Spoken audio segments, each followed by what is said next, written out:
her. All right, I'll continue her. She did call in saying she was sick and she's been doing really well, so I'm going to give her more time.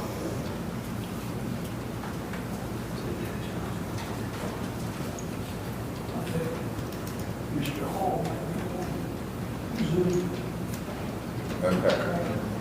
And did I already call you? Yes. Okay, we'll go back to it then.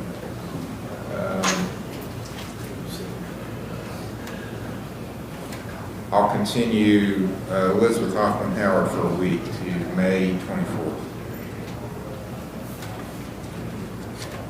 At her request. And then Charles Hall, I think maybe is appearing by teleconference. Okay.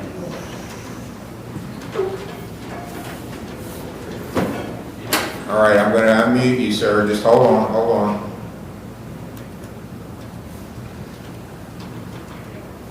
All right, Mr. Hall, Charles Hall? Yes. Hall Jr. Yes, ma'am. You're there? Yes, sir. Okay. Your cases are 24-118. Yes. And I'm not hold, sir, hold on. Wait, Yeah, wait till I ask you to sorry. say something. Just hold on. 23-596 is your other case. All right, you're supposed to be at OVP, and I did get a text from them. Let me check and see if it's about your case.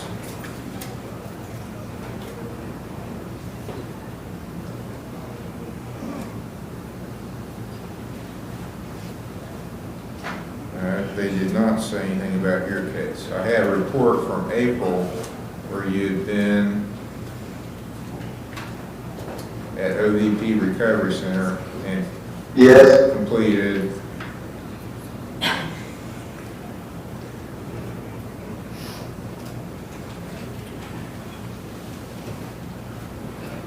and you were scheduled to do follow-up with Mahajan in Ironton. Yes.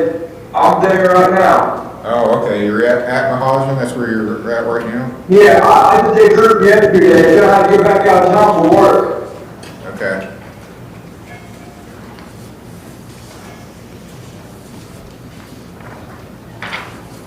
Where are you working? I'm doing construction for a company. I make $12 an hour, and I work from daylight to dark after. So I never had time to do my community service because I just got my job 8 days ago, and my dad just died like 9 days ago. So I've been like real bad grieving on that. And remember I told you there was office coming in? Okay. Yeah, he just passed away. And when I got my job, I was going to see if you could work with me on my community service. Yeah, If I can do it. I'll give you more time. Are you living in Ironton? No, I'm living in Ironton, but I'm out of town all the time, you know what I mean? Yeah, well, I'll work with you. I need some proof that you're working. I don't want you to lose a job if you got a job. Yeah, I will get you proof that, boss. I'll work with you about getting your community service done, so. Okay, Do you thank know, you. when are you gonna be out of town now? I'll be out of town, I'll be back in town Monday. Then I will fax you, something saying that I'm working, okay? Okay, well, I'm just gonna set you another hearing, and we'll go a month out, roughly. Okay. When I get back, I'll be able to send a money order or something, I'll fly too, you hear me? That will be fine. Yes, I hear you. No, thank you. Okay, I'm gonna set it, for June the 14th. Okay. June the 14th is gonna be your next hearing. Write that down. You got something to write with? Yeah, I got pen here on the bed. All right. June what? 14, June 14th. Okay. That's a Friday June 14th. at 9 a.m. This will be your next hearing. It might be on telecom, is that fine? If you're doing something, then I will. If you're not doing anything, then you need to show up in person. Yes, sir, I got you. Okay, June 14th, 9 All right. o'clock is your next hearing. All right, thank you. You're welcome. All right, Charles Johnson II, 21-1257, has been called, has not appeared, has not done much on his case, so he gets a warrant for failure here.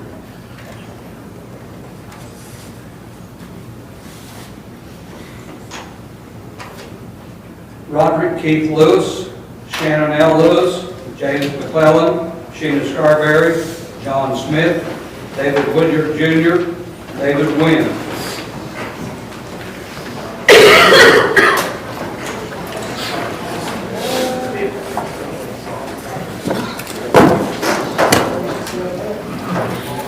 Roderick Keith Lewis. Your Honor, I spoke with Mr. Lewis since he was absent. He forgot he had court. Don't know if you want to set him another date for next week. Is he doing anything on his case? He's doing what he's supposed to do. He did complete, he's gained independent living and he is enrolled in outpatient with us. Okay. And you're in communication with him? Yes, sir. I'll continue it for a week to the 24th. Okay. May 24th at 9 o'clock. That's case number 213039. Continue to next Friday. Thank you, Your Honor. Shannon Lewis, 23427. Yeah, that's Shannon. Yes.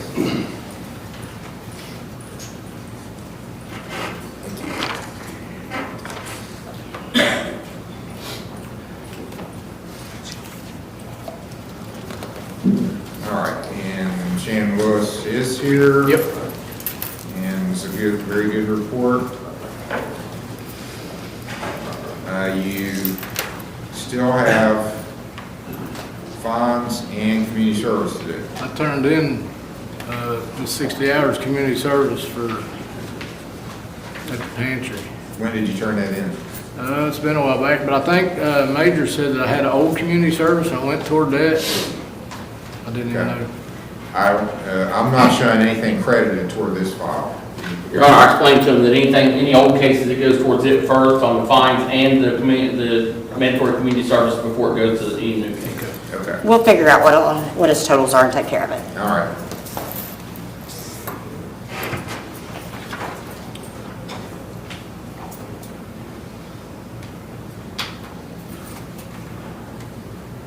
Okay, I'm going to go into July because June's already getting pretty filled up. July 1st will be your next review. Thank you, Your Honor. You're welcome. 9 o'clock, July 1st. All right, thank you. See you. James McClellan. Yes, sir. Morning. Morning.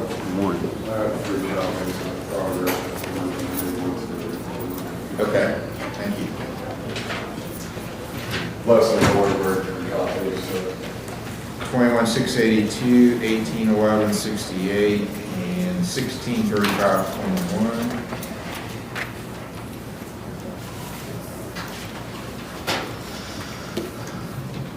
They've been there a little over a month now. Yes, sir. Okay. Are you ordered there by a court, or are you doing it on your own, or why did you decide to go to Shawnee? I'm ordered by court. Okay. Well, I'll work with you because I think obviously your sobriety is very important. Yes, it is. Okay, I'll set you also for July 1st as your, All right, thanks. July 1st, 9 o'clock.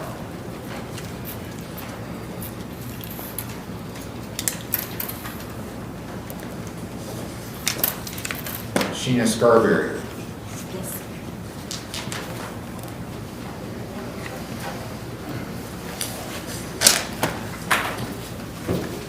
$10,899, $13,463, $12.91, and $11,638. You have some fines and costs owed and community service. You have something. I have money to pay all my fines. How much? I have 20 for today. I get paid next week. Also, Your Honor, I had moved back in with my sister in Huntington, so I take the bus back and forth to work. but I am trying to set it up to be able to come over here and get some of that community service done. Okay, you can work here any day but a holiday, Monday through Friday, or Monday through Saturday at 7:30. Actually, Sundays, if you can get to Ironton, if you want to work on a Sunday, you can work at the dog pound, but you got to make an appointment to do that. You Okay. can't just show up. But probably for you, the best thing is just come here Yeah. anytime, Monday through Saturday.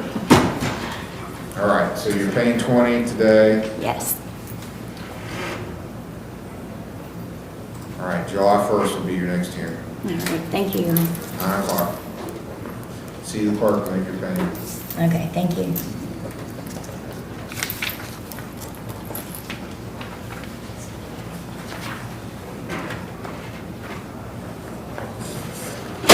John Smith, 16,429. Everything's done, but, well, you just have to pay fine. Yeah, Are you making a payment today? no, I can't today. Okay, well, you need to get out here and do community service then. Yeah, I only did one day, but hopefully I'll have it all done before I come. Because you can. Come back. I'll let you work this off, you Yeah. know, if you can't pay. Oh, yeah, I did one day You already. get $50 a day credit. All right. And what I just said applies, Monday through Saturday, any day you can work at 7:30. Yep.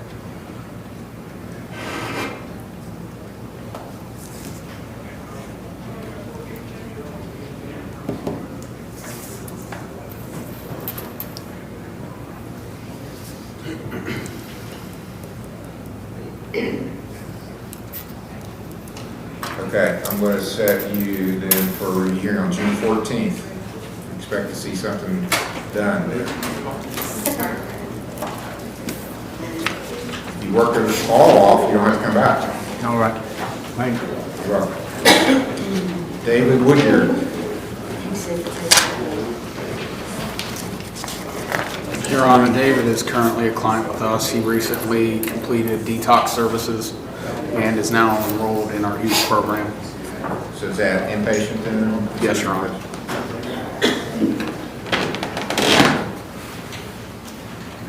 All right, I think I think he had a warrant, didn't he?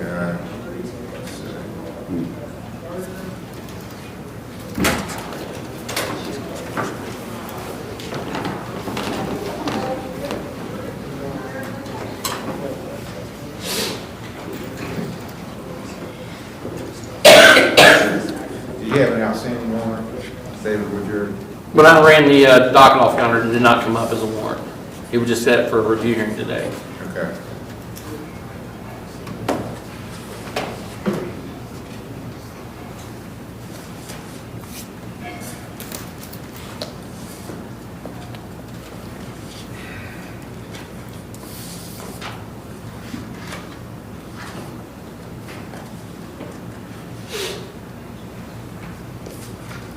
No warrant?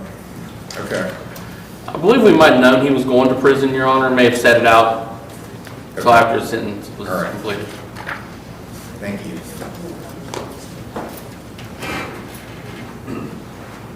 All right, July 1st, then will be his next hearing, July 1st, 9 o'clock. Thank you, Your Honor.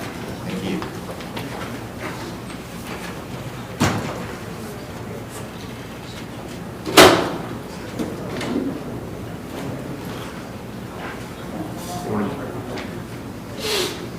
David Wynn.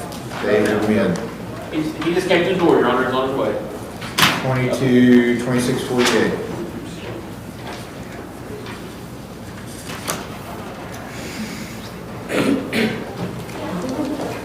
All right, my last entry on this was there had been a motion for stay of execution on sentence pending an appeal. And I said it to appear today, to see if an appeal was filed. If no appeal was filed, then the sentence would be imposed. And if there was an appeal filed, make a decision as to when we would come back. Oh, okay, so I take it from this that you didn't, there wasn't an appeal filed. Well, it wasn't from lack of trying. I never heard from my lawyer for whatever reason. I called 10 times, left 10 different messages, went down there in person twice, and they never responded. So at that point, I was like, you know what? I decided to go ahead and do it. I did get a new position with another company, so started on the 7th of March. So the only thing I wasn't able to complete was the 3-day schooling because I'm in like a 90-day probationary period. But after June the 7th, my plan of action is to go ahead and get that completed, and then I'll have everything done. Okay, you did pay your fines, and he has some proof of community service. He'll turn that into Yes. Mr. Major, and he'll Okay. verify that. You do have to do a 3-day school. There's one starting here in Lawrence County, June 1st, but you can go to any one that's approved by the state. There's actually ones that are cheaper than the one here in Lawrence County. Oh, okay. But Chillicothe, I know, is a couple $100. You know, what, is it worth it to drive to Chillicothe for $200? Right. So, Yeah, I saw there's one in Ironton that's in the hotel or something. that's the where I one that was. started. It's just starting up. June 1st is going to be the first day. We had one for several years, and then it went out, and then we gone maybe a year without a program, but we got one started back. But you can go to this, and it's going to be approved by the state. So you can go to any program that's approved by the state of Ohio. It doesn't have to be the one here in Lawrence County. Okay. You got to get that filed as part of your order. So you've done most of what you need to do. So I'm going to go into July to give you a chance to get everything else completed. Okay. Let's make it July 21st.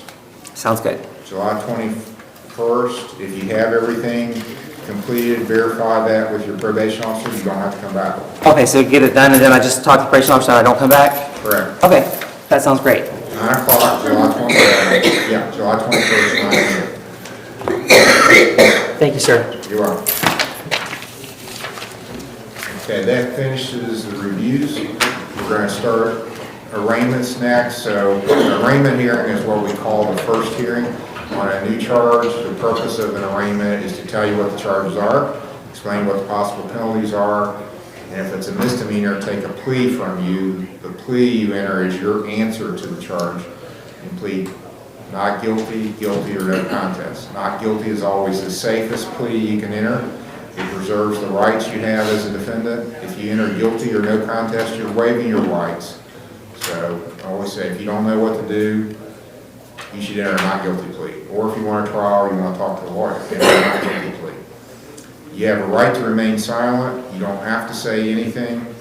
You have a right to have an attorney. You have a right to have an attorney appointed if you're facing a jailable offense and you qualify financially. You can get a court-appointed attorney. You have a right to bail and to make the state prove any charge against you beyond a reasonable doubt. Those are the rights you're giving up if you enter a guilty plea. So if you are unsure what to do, do not enter a guilty plea when called. If you are charged with a felony, I'm not allowed to ask you for a plea at the first hearing, so I won't even ask for a plea. Call the first case. State of Ohio versus Brandon Morgan, case number THC 24973. Now. He's injured. Brandon Morgan is case number 24973. Are you Brandon Morgan? Yes, sir. Mr. Morgan, it's alleged on May 12th at 2:11 a.m. in Perry Township, you were driving a vehicle while being under the influence of alcohol, and the state's alleging that you took a breath test and tested 12 on the breath test. The state's also alleging this would be your first conviction. So on a first offense, the maximum penalty you face is 6 months in jail, $1,075 fine, and a 3-year license suspension. That's the most the court can impose if you're found guilty. Most cases don't have minimums, but this is one of the few charges that also has a minimum. There's a minimum penalty. The least you can get if you're found guilty is 3 days in a treatment program, $375 fine, and a 6-month license suspension. The test score of 12 is over what's called the per se level under Ohio law. The per se level is 0 to 8, so we'll just call it 8. States still let you test at 12. In order to get a presumption that you're impaired, they have to show compliance with the rules for giving the test. They have to calibrate the machine properly. There's some things they have to do as far as administering the test. They have to show those things before a presumption attaches that you were impaired by testing 12. Yes, sir.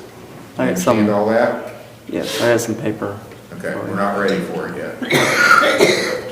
You're also charged with speeding. That's a minor misdemeanor. Maximum penalty is $150 fine. States allows you to drive in 73 and a 55 zone. Yes, sir. So you've got those two charges. Do you understand the two charges? Yes, sir. And do you understand the rights I explained the defendants have? Yes, sir. Any questions before you enter a plea? No, sir. How do you plead to these charges? Guilty. Guilty means you're admitting the charges are true. By doing that, you waive your rights to have a trial, to have a lawyer, and to make the state prove these charges beyond a reasonable doubt. Do you understand all that? Yes, sir. Okay, I'm going to accept your guilty plea. I'm going to read into the record what the officer said as far as an explanation of what occurred. And then if you want to give me an explanation or statement, or you have something you want me to look at, then I'll look at it then. Okay. But this is a pretty lengthy report, so I'm going to read it all into the record, and then you can respond to it if you wish. You don't have to say anything if you don't Yes, want sir. to. The officer says on May 12th, I was on patrol traveling east on US 52 near milepost 20.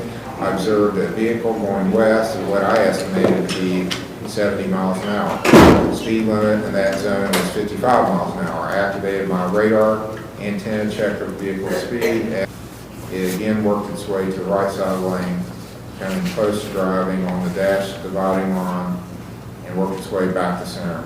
I made a traffic stop, and the vehicle came to stop on the shoulder of the highway.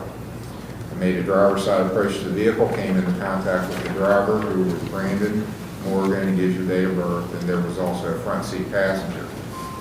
I took note of Mr. Morgan having watery, bloodshot eyes. Also could see, based on his length of his cigarette, that he had just lit it. He told me that he has driven to a bar to retrieve some cards of his. I asked him if he had his driver's license, and he replied both. His speech was thick. He articulated TH in the word both. When I asked if there was a reason for his speed, he told me he was unaware of how fast he was going and that he had a heavy foot. I asked him to put out his cigarette, and which he did. He continued to retrieve various documents. I could detect a strong odor of an alcoholic beverage from the vehicle. I asked him for his registration, which he provided. Continued to look for other documents. I asked him how much he had consumed. He said, I've had a few, I'm not going to lie. He then went back to discussing registration and said, everything else is in my name. His speech was slurred at that point, and the words else and is sound like the same word. I asked him how long it had been since he had his last drink, and he said it had been about 45 to 60 minutes. I had him step out of the vehicle, asked him if I was going to ask him some things to ensure he was safe to drive. I gave him horizontal gaze and nystagmus. I asked him some preliminary questions. He said, I'm not going to lie, I've had a few drinks, but I'm good, I promise. But I'll do all the tests you want, just to prove that I'm good to drive. He stated that he was nervous because he got pulled over for going too fast and that he consumed alcohol. During my preliminary questioning, he told me that he was an alcoholic and that he had had at least some liquor in him. He also told me that he takes medication for alcoholism.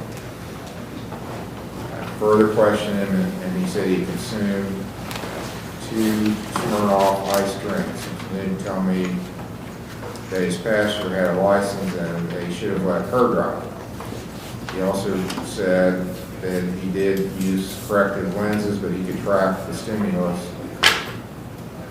while doing the horizontal gaze and nystagmus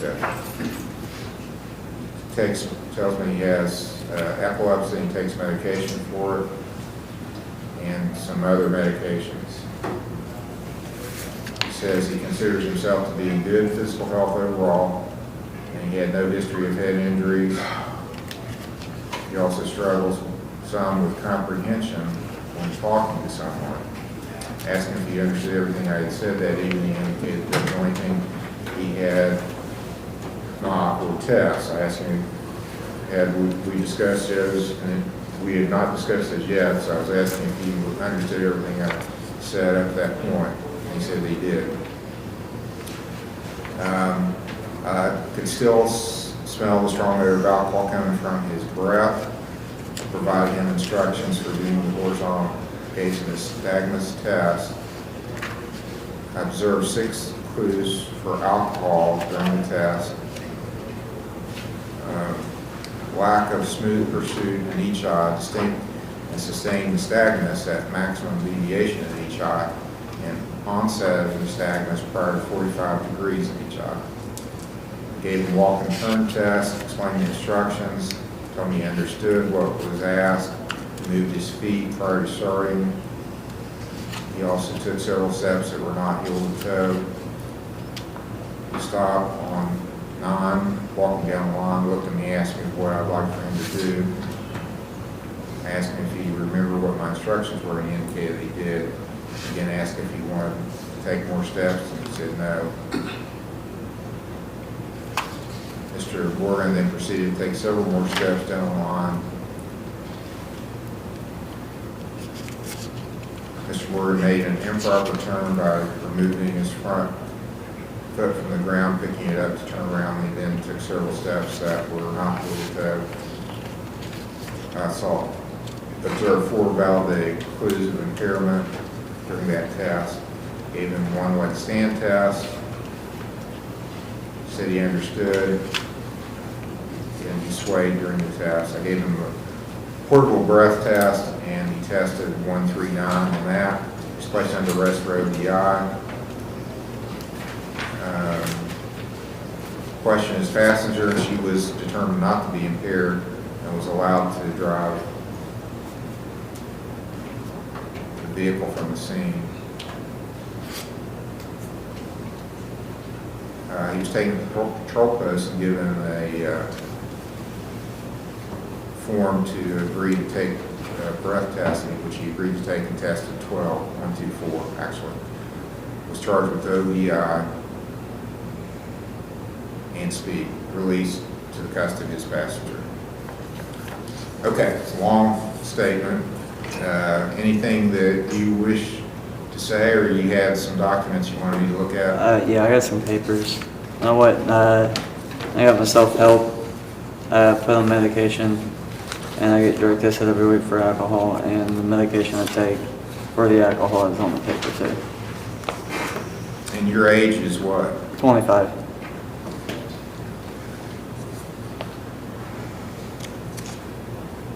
This is at King's Daughter.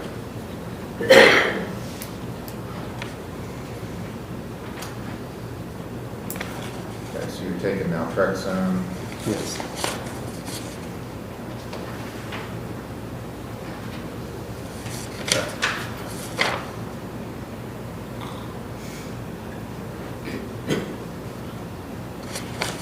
All right, I'd like to have a copy of this placed in the file. Is there anything else you want to tell me? No, sir. All right, and Mr. Lambert, the prosecuting attorney, do you have anything? You pled guilty to a offense of the test score of 12 and a speeding offense of 73 and 55. You know, it just it appears he was cooperative. I don't have any record of any priors. We would have no objection to the court doing the standard minimum sentencing on this plea. All right, anything else, sir? Yes, sir.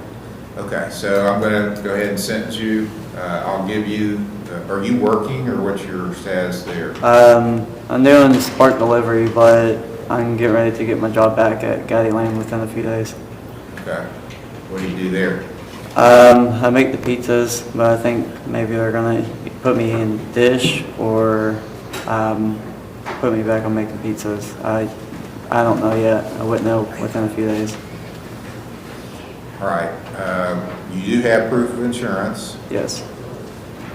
And you're a Kentucky resident, I take it from your address? Yes.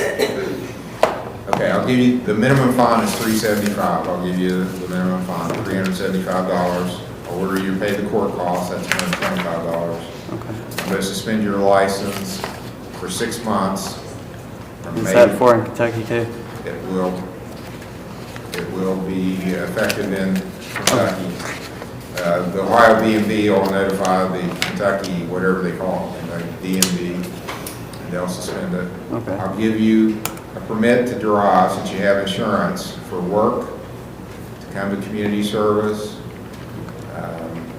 there anything else that you need driving purposes for?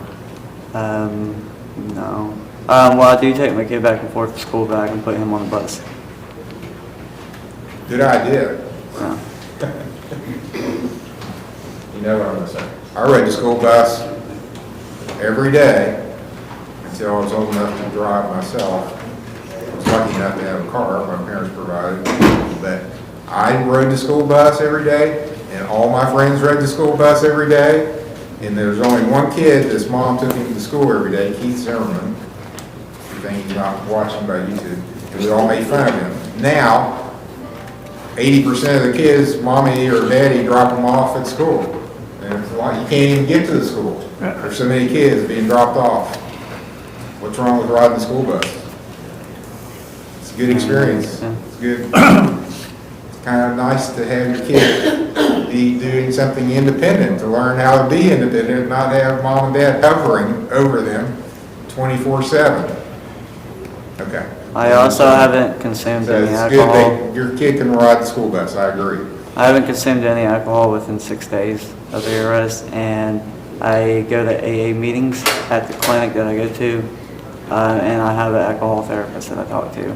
Okay, well, that's all good and that, but here's some things I have to do. You have to go to a driver intervention program or I have to put you in jail. So you're gonna have to go to a 3-day school. I'm assuming you don't wanna go to jail. No. You don't wanna go to jail. No. Let's just put it that way. You don't wanna go to jail. No. You'd rather go to the 3-day school. I have to do that under Ohio law. And they're gonna assess you for substance use issues.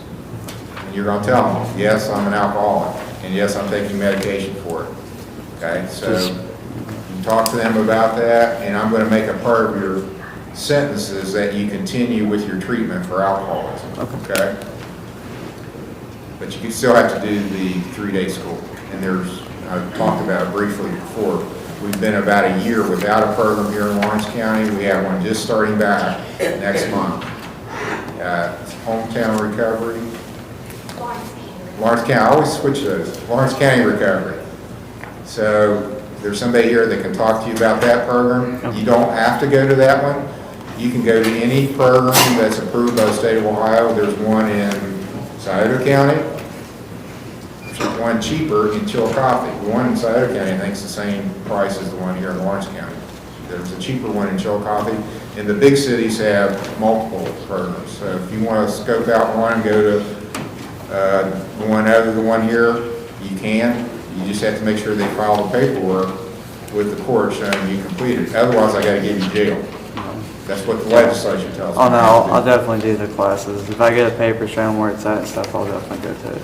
And you're going to have a review hearing, and when you come back, I want to see that you did that. Plus, I want to see proof that you're continuing with your treatment with King. Is King's Daughter where you're going to do your treatment for Yes, your alcohol? I go there every week. I get drug tested for alcohol there Is too. it just alcohol? You haven't had other issues? No. Okay. Well, that's unusual for somebody your age. But, your review hearing is November 15th, and you're going to have 30 hours of community service to do too. We've got a community service program here at the court where you can get your hours in. Oh, so the permit will be for community service. I think I already said that too. On the speed offense, I'll impose a $50 fine. 15? 50. 50. 50. Okay, you're, the lady from Lawrence County Recovery is going to talk to you, so you can decide if you want to sign up for their 3-day school. You got to do one. And Mr. Majors, your probation officer, he's out in the lobby at security, so go talk to him. After that, you're free to go. Do you have any questions of me, sir? No, sir. Okay, that's Thank all. you. Just for a road The test. story is not really. Road test. He's got a horse head. So I don't know which one to release. He's got copies because he's already got felonies out there that didn't want him to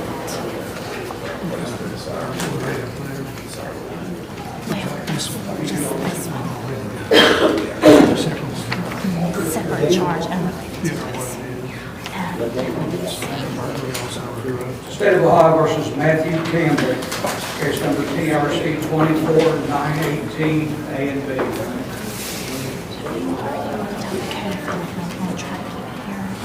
And if she completes treatment, there's no promise or All right, sir, are you Matthew Campbell? Yes, sir. You don't have, you can say if you're with her. Mr. Campbell, have you received a copy of the charges? Citation, Your Honor. Yes, sir. You received that? Yes, sir. Okay, it states alleging that on May the 8th of this year at 11:05 a.m. in Union Township, you were driving a vehicle, a motorcycle, it looks like.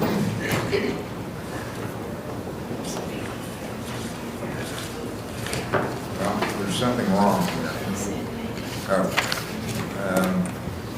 April 3rd, Your Honor.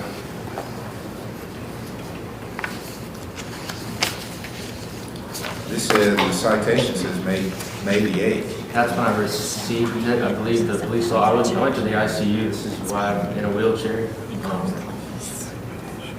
I didn't get to see the officer and make my statement until after I was out of the hospital.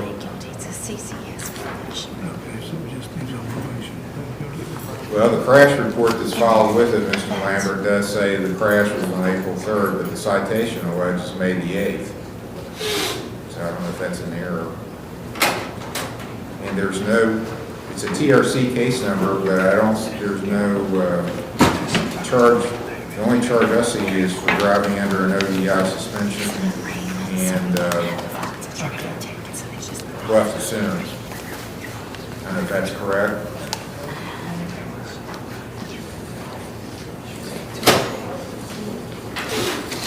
Why don't we do this, why don't we let the state look it over and see if there needs to be some amendments made to Yeah, this. I don't have it yet. We'll give it. All right, sir, we'll let the prosecutor look this over and see if they need to make some corrections, and then we'll come back after they've done that. So we'll just go back, we'll recall you later in the docket. Yes, Your Honor. It's Matthew Campbell, his name.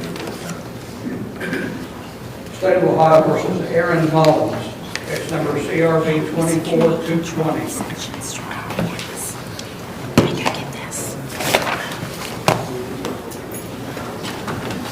Sir, are you Aaron Mullins? Yes, sir. All right, Mr. Mullins, it's alleged that on April the 9th of 2024, in Union Township, you knowingly caused Bradley Maines to believe you caused physical harm to his person or property. So you've been charged with menacing. It's a 4th-degree misdemeanor. Carries a maximum penalty of 30 days in jail and a $250 fine. Do you understand the charge? Yes, sir. Do you understand your rights? Yes, sir. Did you receive a copy of the charge? Yes, sir. How do you wish to plead to this charge? Not really sure because If you're not sure, some I'll enter a not guilty plea. well, some of what is in that report is true, but some is not. I did not touch his vehicle. I'd got a phone call that day from my niece. Let me stop you there to remind you that everything you say is on the record. It could be used against you. And this is not the trial, so you can't stand there today and say, well, X, Y, and Z happened, and I go, you know, you're right, I'm just going to throw this out. That's not the way this works. This is just the arraignment today. So while it can be used against you later, what you're saying, it's not going to make the charges go away. So if Well, I you guess don't know what to guilty, do, then. remember what I said? at the Yeah, not beginning, guilty. You should enter a not guilty plea. Not guilty. Do you wish to be considered for a court-appointed lawyer? Yes. Are you working? Yes, sir. What do you do? I am a general contractor. So you, for yourself, you work for yourself then? Yes. I have to determine your gross annual income. Do you file an income tax return? I haven't yet. I've been working and had a lot of other things going on too as well. How long have you had your contracting business? Well, it's not mine. I'm an independent contractor. I work with another company, but he gives me a 1099 every year. Okay, well, what's this other company that you work for pay you? That's what I have to determine. Now it's $18 an hour. Are you working full-time? Yes, sir. Do you have dependents? Do you have people that are dependent on you for your income? Yes. Tell me about that. Do you have children? I have 2 stepsons, yes. Okay. Are they in your household? On the weekends. Okay, well, they're not dependent on you. Anybody else that you have that's dependent on you for income? My old lady, I assume that's your wife? my girlfriend, sorry. Girlfriend? Yeah, my How girlfriend. old is she? Is she really Sorry. that old? No, it's, Isn't that kind of disrespectful to call her your old lady? no, it's just a country term. Are you north of Scotttown?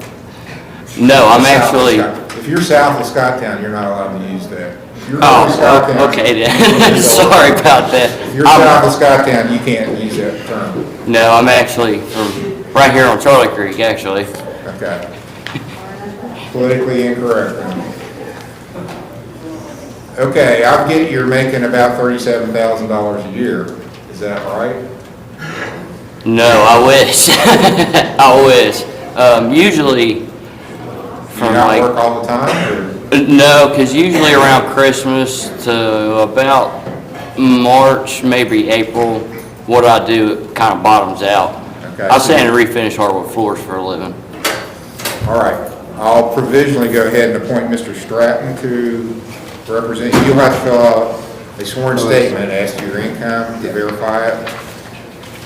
And if you're below 30,000, then I'll appoint counsel for you, Mr. Stratton.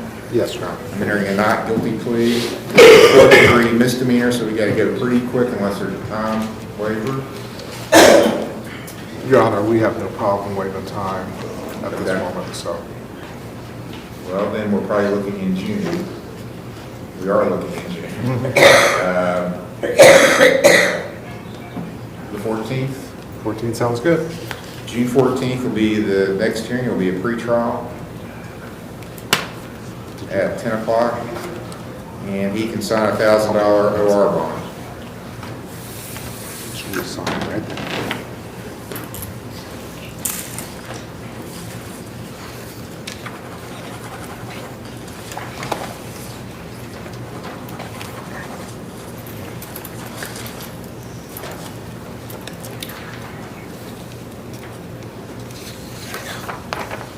Today we'll have Thank you, Your Honor. Amanda You're M. welcome. Thompson, case number CRA 20880, CRB 20881, CRB 2649, CRB 1962.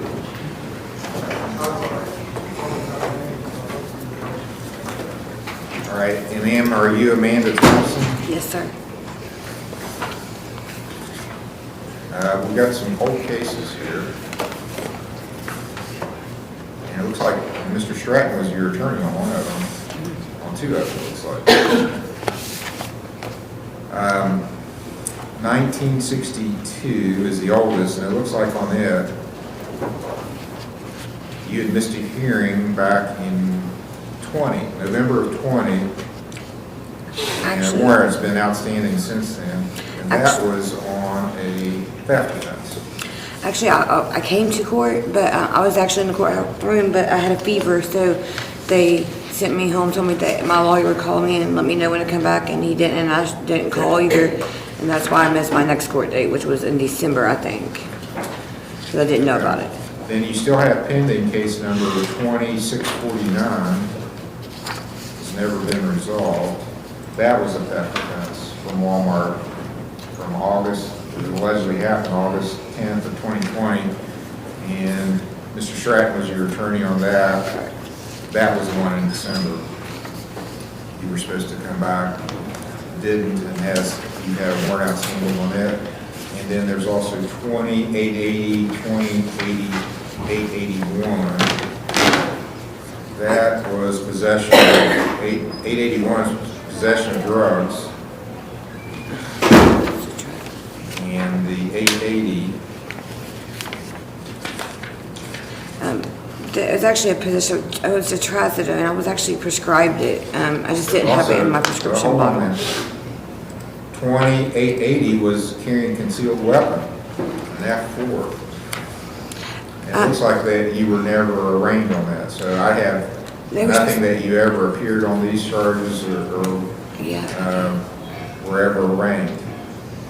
They're supposed to be misdemeanors. Hold on. Don't start barking out Sorry. stuff like the last guy. Sorry.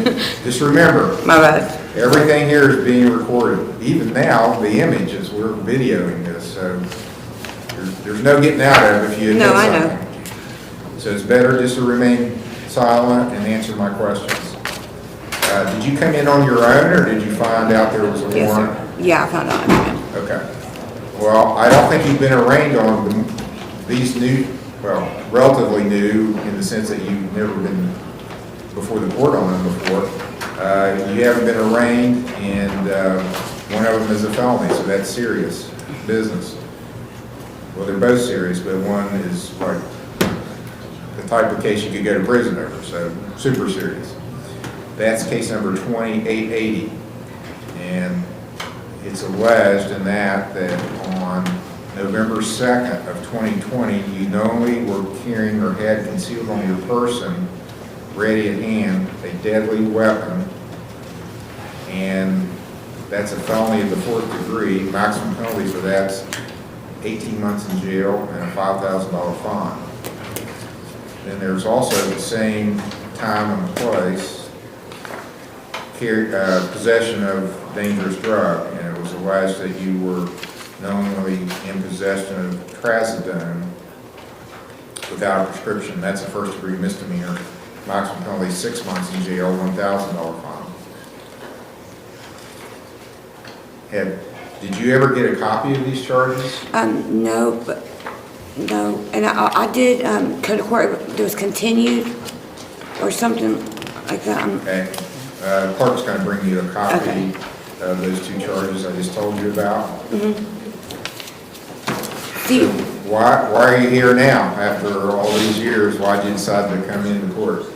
I just didn't want to have a warrant anymore, but see, that's just not exactly, everything isn't, Okay. I came to court. That was the end of my question. So you don't need to say any more, because it's going into stuff I didn't ask you about. So I'm going to... Do you want me to go make copies for her? No, I have extra Okay, copies. there You you just go. give her those.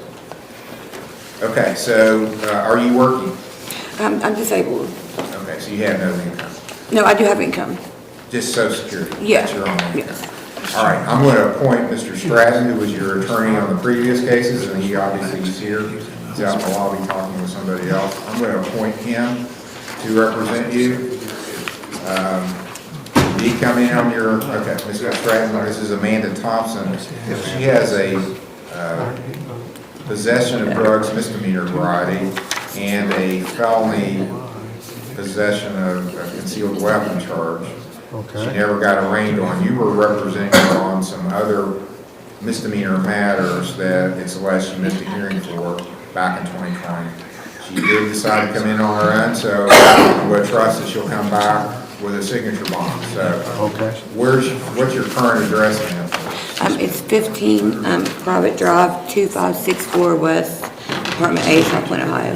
Give me that again. 15 Private Drive, what? 2564 West, Apartment A, sorry, South Point, Ohio.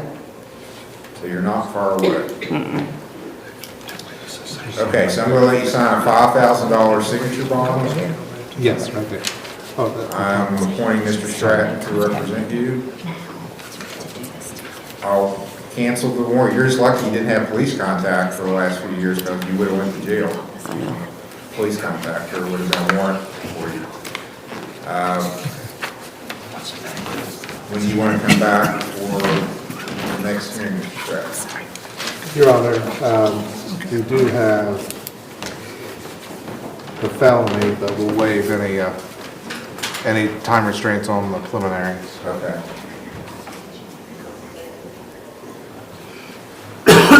At the court's convenience.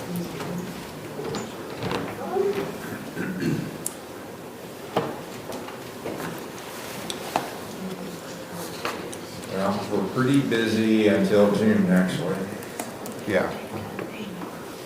even then.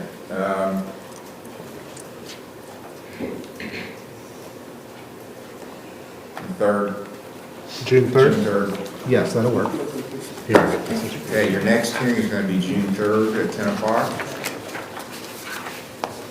And the only reason I'm not putting you in jail or making you post the actual bond is because you came in on your own. So I'm going to trust you're going to come back. If you don't, then the next time I'll have to keep you in jail or put a pretty high bond on you to secure your appearance. So just come back to court when you're supposed to, and you won't have to post any money. You're signing a promise that you will come in at $5,000. June 3rd is your next hearing at 10 o'clock. All right, thank you, Your Honor. You're welcome. State of Ohio versus Sonny Steele, case number CRB 24288.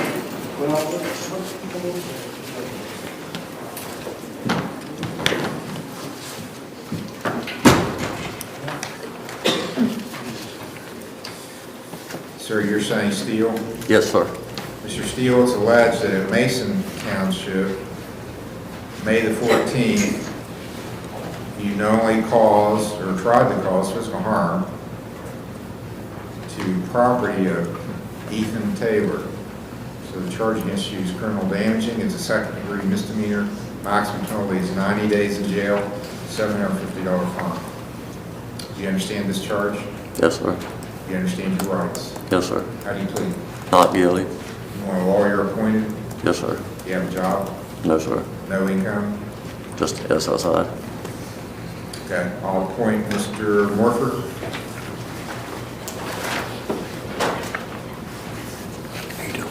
Not guilty plea is entered for Mr. Steele. His bond, he has a bond up, so his bond's continued that he posted.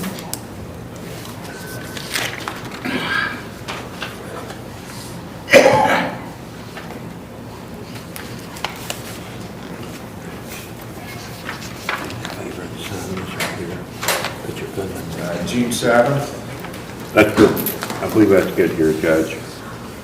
June 7th will be the next hearing for pretrial at 10 o'clock.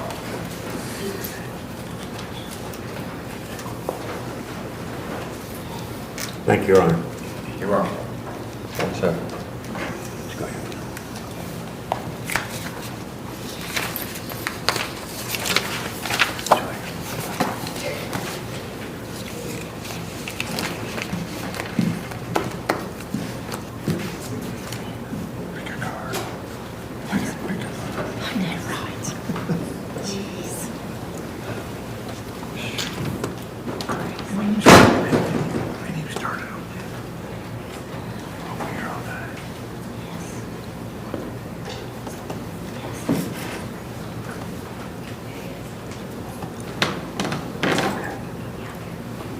State of Ohio versus Andy Lee Chapman, case number CRB 24289, PRC 24970, A, B, and C.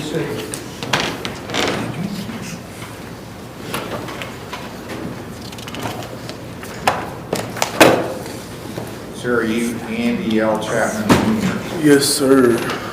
All right, Mr. Chapman.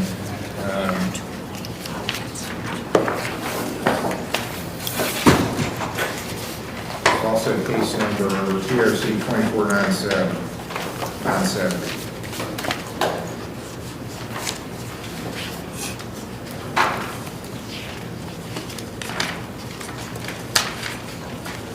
In that case, it's alleged on May the 13th at 8:48 p.m. in the village of Proctorville. You were operating a vehicle while you were under the influence of alcohol and took a breath test and tested 12 on the breath test. The per se level is 8. Under Ohio law, to get a presumption of impairment, the state has to show compliance with the rules for giving the test.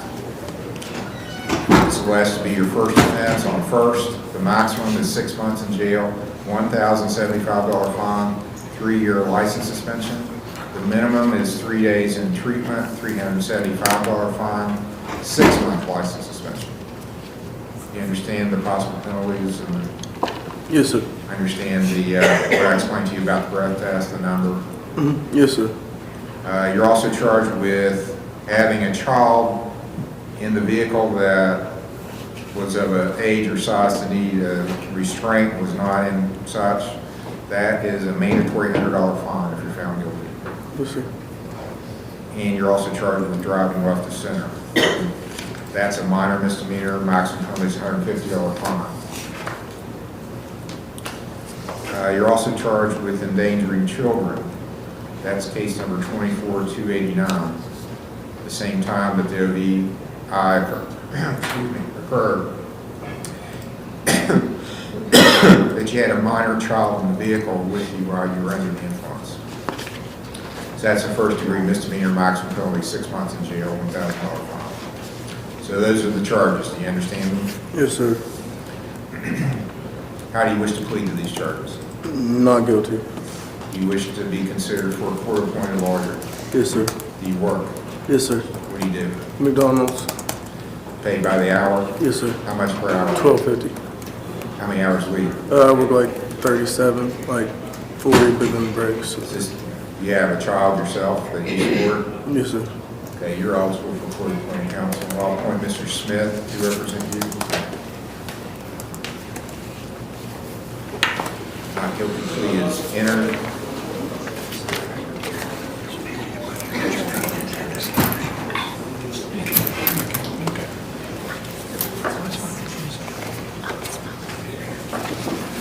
We said June 7th. June 7th will be the pre-trial. At 10 o'clock. Not guilty plea is entered. Case number, there's 24289, and then there's a TRC case number, 24 TRC 97. There's also 780 TRC. Okay, that's enough. Let me make sure. That's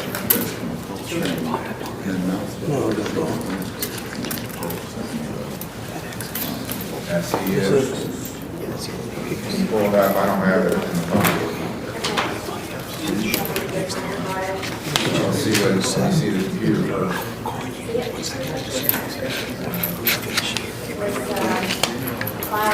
April 14th. Hold on, Mr. Smith. Yes, sir.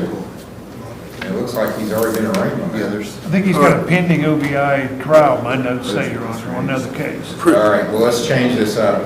Because Mr. Morford is representing, he has another OVI. So let's appoint Mr. Morford. Yes, that makes sense.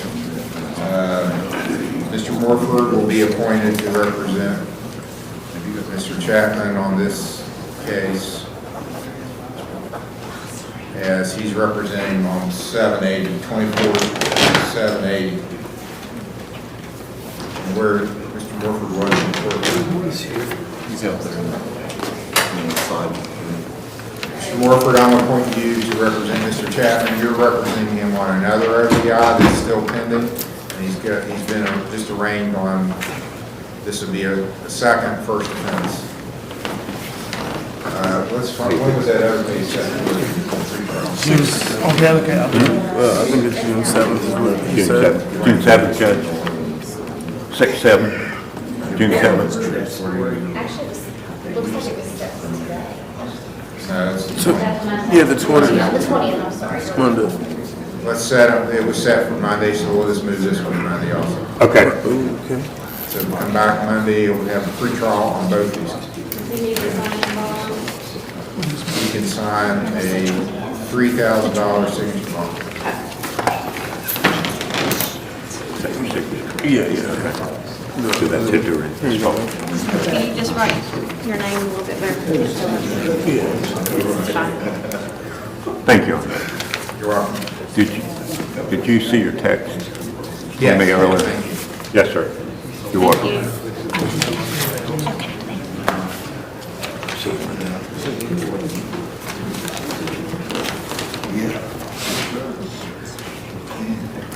Boy, we had a blast.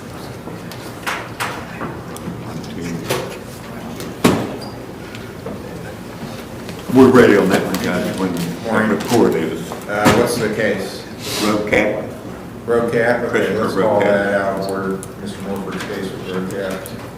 But we're gonna have to change the plea. Okay. It was set for trial. State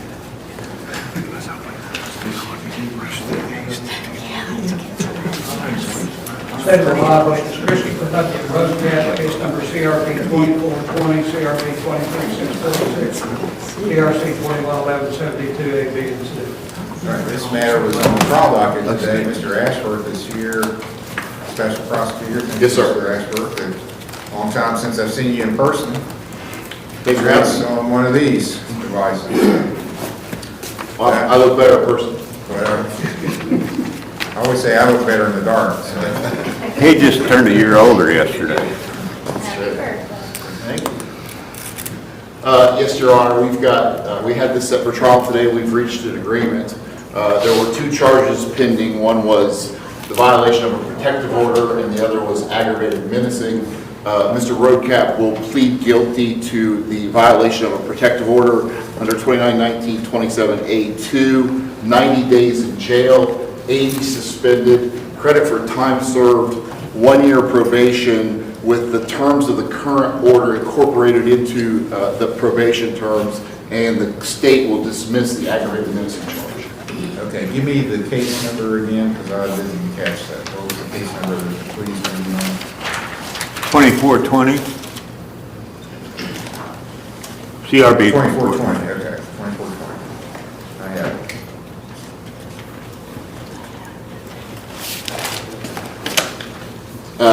The aggravated menacing charge, I think, has a different. There's a 23-646. That's the violation of protective order. 20 is the ag menacing, Your Honor, I believe. Okay. One was filed before transfer, and I filed the second charge. All right, so there's going to be a plea to the 2420. Yes, Your No, Honor. sir, I think so. No, the other one, I'm sorry. It's the other one. 646. There's going to be a plea to 23-646, 2420 is going to be knowledge. Yes. All right, so, again, what was the recommended sentence on 23-646? 90 days in jail with 80 suspended, Your Honor, credit for time served, 1 year probation with the terms of the current protective order from the Common Pleas Court incorporated into the terms of the probation. That order would terminate by its terms in June of this year, so it will extend, at least the terms would extend for another year from today. So June of 2025. Yes, sir. Mr. Morford. Judge, that's our agreement. He is entitled to, I believe, 7 days of jail time credit. And also, we've agreed that he could report to serve the 3 days he would owe you on June 6th. Is that a court date? I didn't even look to see That's a what. Thursday. 7th? 7th. Yeah. All right, Mr. Roadcap, do you agree with all this? Yes, sir. Is there anything you want to tell me before I finalize it? Can I put a protection order on him? I'm sorry? Can I put a protection order on him? Well, you can go file one, but I can't enter one against somebody that's not before the court. Or not. No, I mean, I was just asking. Yeah, you can discuss it with Mr. Morford. You would have to petition the court to ask for a protection order yourself. You're going to be ordered to stay away from this person, and Clarence Mahan. So my suggestion, if you see Clarence Mahan coming your way, you go to the other direction. And if he keeps pursuing you, you go someplace where you can call law enforcement authorities and report it. Okay. Don't try to handle it yourself. Your Honor, this gentleman had an ankle monitor on, and we've had no problems with him. I'll have it removed. Thank you. That'll free up another monitor for us. Okay, so now he still has a case pending, 21-1172 on review. That was an OBI. He still owes some fines and costs. He did do his community service on it. Then 2420, I'm going to annihilate. He's dismissed. 23-646, we'll go ahead and sentence on that.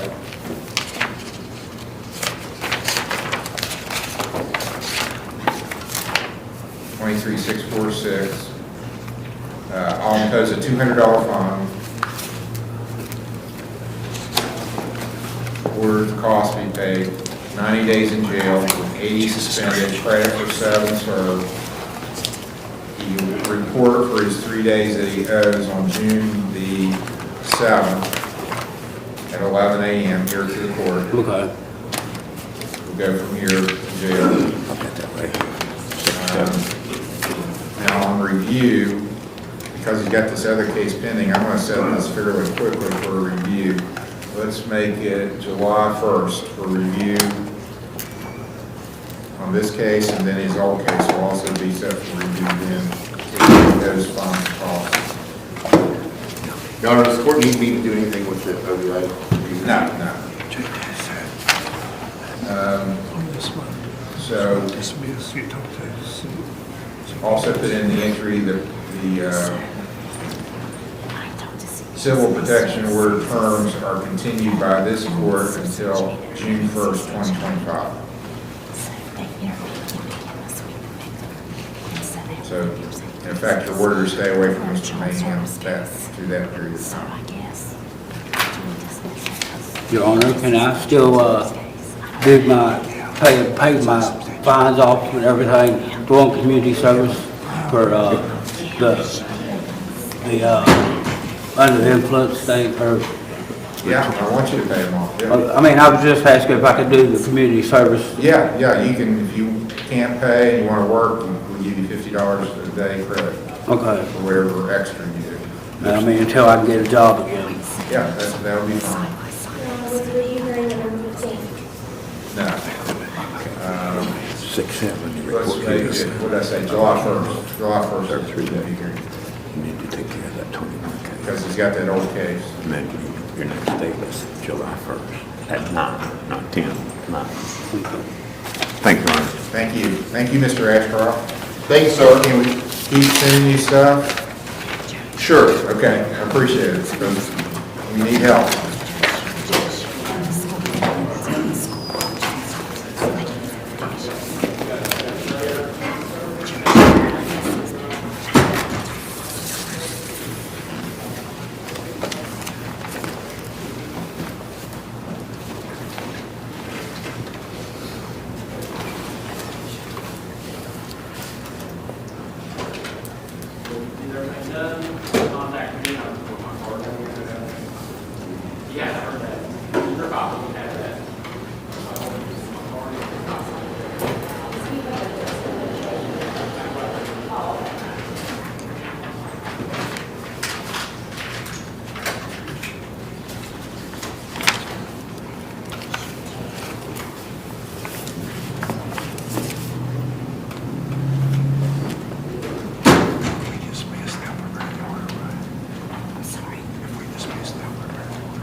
State of Ohio versus Melanie M. Neese, case number CRB 131147, CRB 101104, CRB 081315.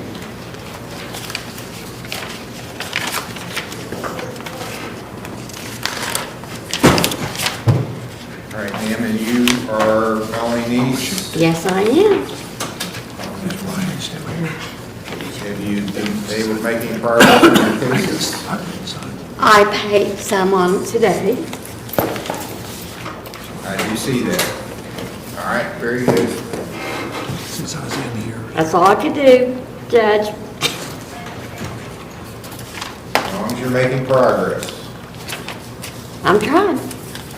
I'll set your next hearing for June 17th. June 17th, 9 o'clock. Okey-dokey. Thank you, honey. You're welcome.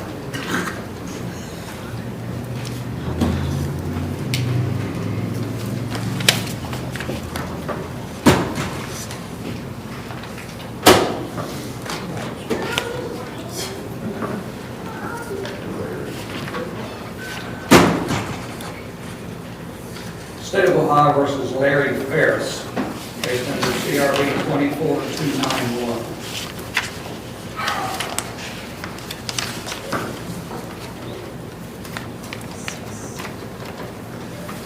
Sir, you Larry Ferris? Yeah. Mr. Ferris, the state's filed a charge against you alleging you were allowing dogs to run at large in Rome Township on May the 14th, that you were the owner or keeper of the dog or dogs that you allowed to run loose without confining. That's a 4th degree misdemeanor. Maximum penalty is 30 days in jail, $250 fine. You understand the charge? Yes, sir. You understand your rights? Yeah. How do you plead to this? Not guilty. You want a lawyer appointed to represent you? Yeah. Do you have a job? Do you have any income? Yeah, a little bit. What's that from? Social Security? Yeah. Okay. All right, is Mr. Steyer in his office? I am.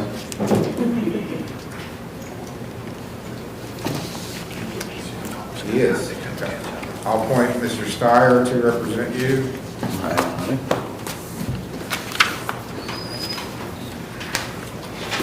Not guilty plea is entered. It's a 4th degree misdemeanor, so we either need a time waiver or come back quick.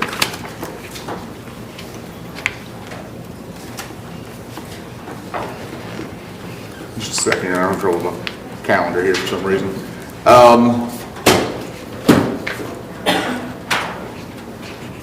I'm here the 28th, which is Tuesday coming. Oh, is there a day of the week that works better for you? Does it matter? No. I'm here the 28th. All right, May 28th will be pre-trial, 10 o'clock.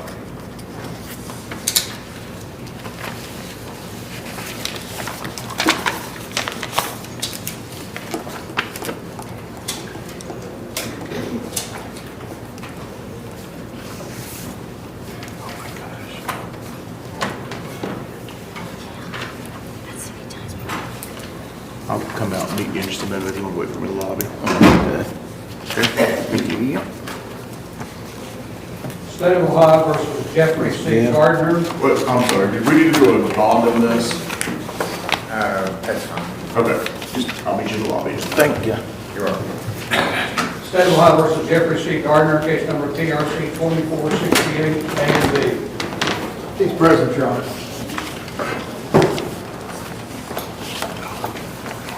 Okay, this is set for pre-trial on motions.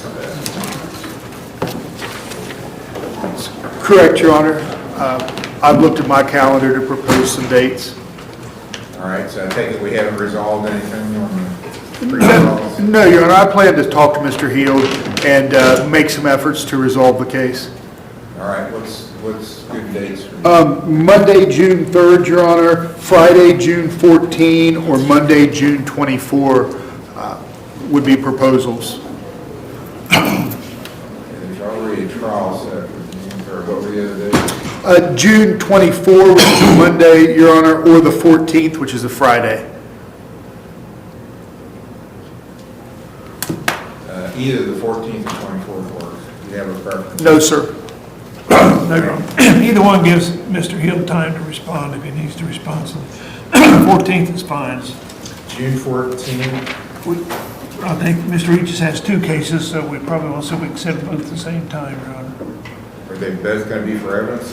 They are, Your Honor. I would try to avoid that. Okay. Oh, okay. We'll make it noon on motion. That's Gardner. Yeah, sorry, 12 p.m. No, you, This is Gardner, yes, Gardner. 2468, case number. thank you. I'll be in touch. State of Ohio versus Jared R. Stover, case number TRC 24674, A, B, and C.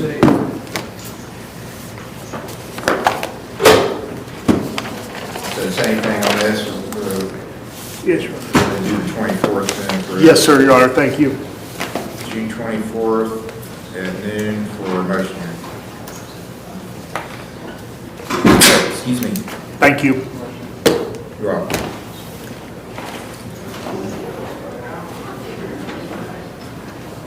State of Ohio versus Hunter Smith, case number CRB 24158.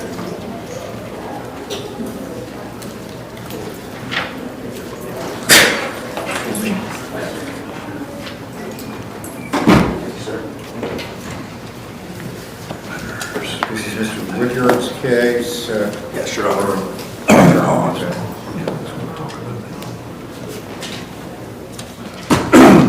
Can we approach, Your Honor? Yes.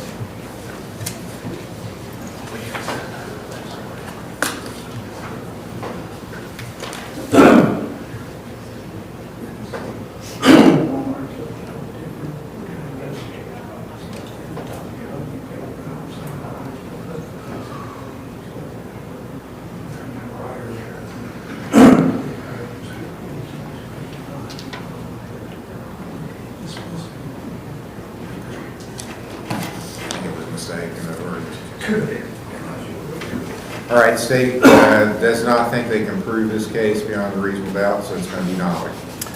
For the record, Your Honor, we think this is one of those cases that could have been an honest mistake. Based upon that, and him having no prior record and hiring counsel, we'll nullify at this time. Be dismissed. Thank you, Your Honor. Thank you, Your Honor. You're welcome.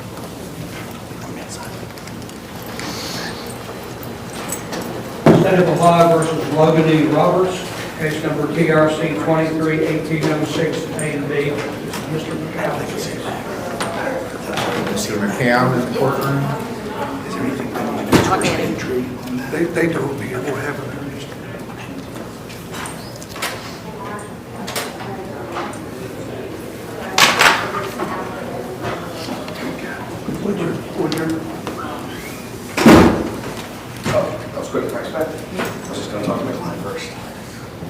Good morning, Your Honor. Good morning.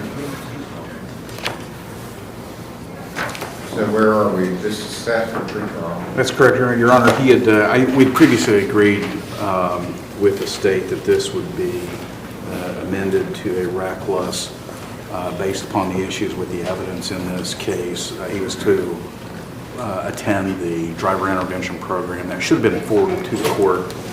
He attended. I can provide that to you if the court doesn't have a copy of it. He completed successfully April 18th to April 21st. Okay. And it was going to be amended down to a 2-point reckless on this. This is when there were issues, again, with the evidentiary aspects. Yes.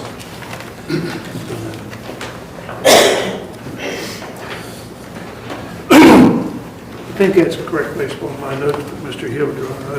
Based upon those notes, Mr. McCann's representation, we would agree. Okay, be amended to 451120. The plea to that is what, Mr.? No contest with stipulation finding, Your Honor. Is that correct, Mr. Roberts? Yes, sir. Anything you wish to say? No, sir. All right, I'll impose a $150 fine on court costs. Does he need time to pay that? No, I can pay it today. See the clerk? No probation. Thank you, Your Honor.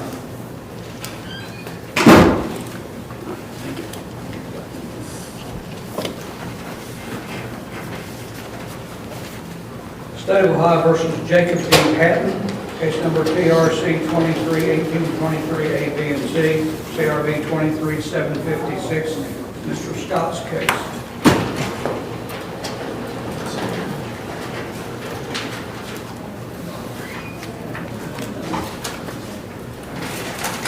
Mr. Scott here. Apologies, Judge, our speaker's out in the back.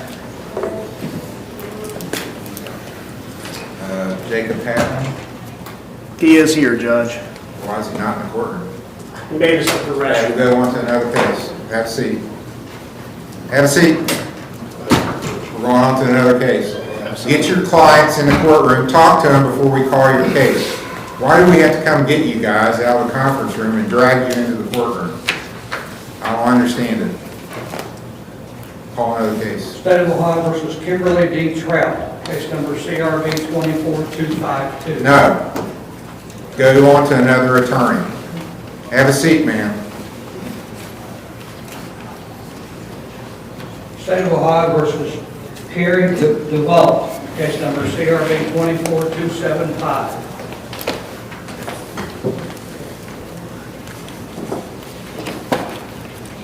This is Mr. Smith's case set for pre-trial.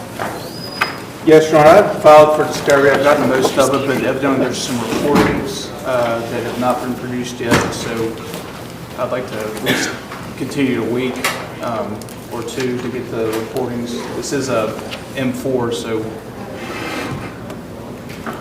the sooner the better if it's possible. Okay, but if you're requesting to continue. Well, I've talked with Ms. White about it, and she said that there are recordings, but we don't have them. They don't have them in their possession yet either, so I just want a short continuance though. Hopefully we'll have it resolved at the next hearing. I don't know if it will or not. I think we can resolve it, Your Honor. Jasmine has talked to him, there's some things he's going to get him, so. Okay, so That's fine, Your Honor. It's fine, Your Honor. May 24th for the next pre-trial, 10 o'clock.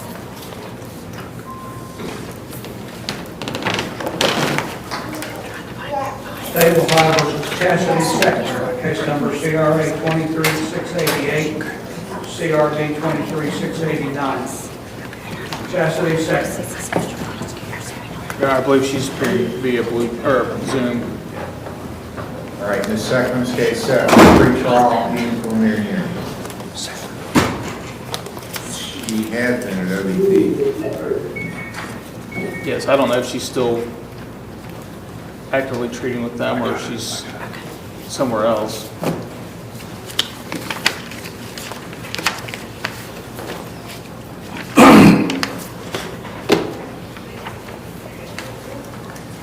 The last report I have is in March from OBP. It's been almost 2 months since I've been to OBP. And why is that? Because I am doing treatments on my lungs right now in Kentucky.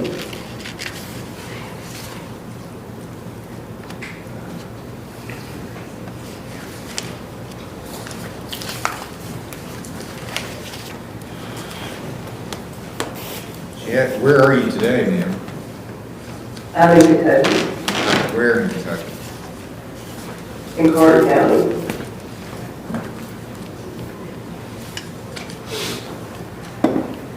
On the hill. This is a felony matter. She's never, when she's been screened to court, she's never had a clean screen. The last one that was done here, They screened me at OBP a month ago. I asked them to after I had biopsies done because they had put me to sleep with fentanyl. And when I was at OBP in South Point, when I left there, I still would have, it was still in my system. okay, I'm going to text the representative from OBP. She's not here today, but she said she'd be standing by and try to have her get us a report so we can know what's going on. I mean, this is a case that if she's not actively in treatment, it needs to go on to the grand jury and go to the common police court rather than stay here. I did the 30-day treatment at OBP. Well, that doesn't conclude. Okay, so we'll recall it. I'm texting her right now and asking for a report. And OBP is the only place you've been. Yes. Well, I've been to the one in Huntington as well.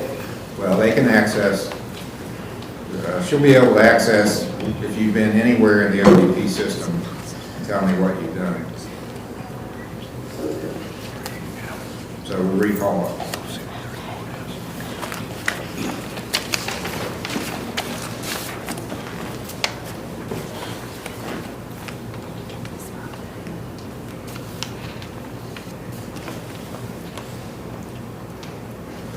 So it'll be recalled by the doctor. State of Ohio versus Shelley Clay, case number CRB 24162.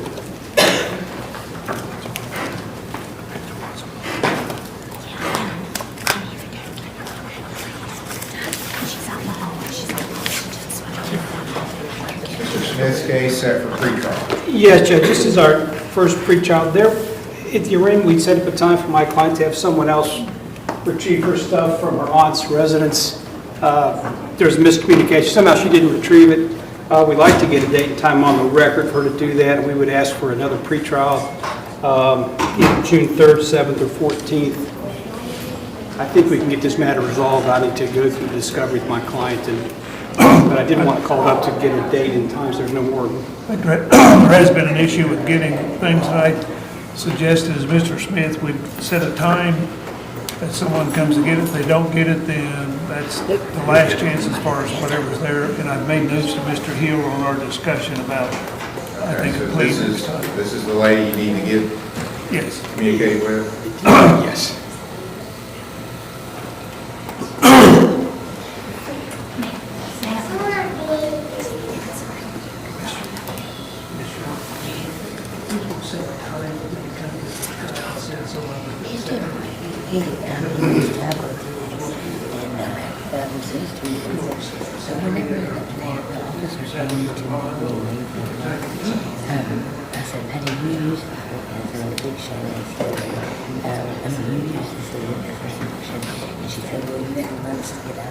Next Saturday, Your Honor, a week from tomorrow.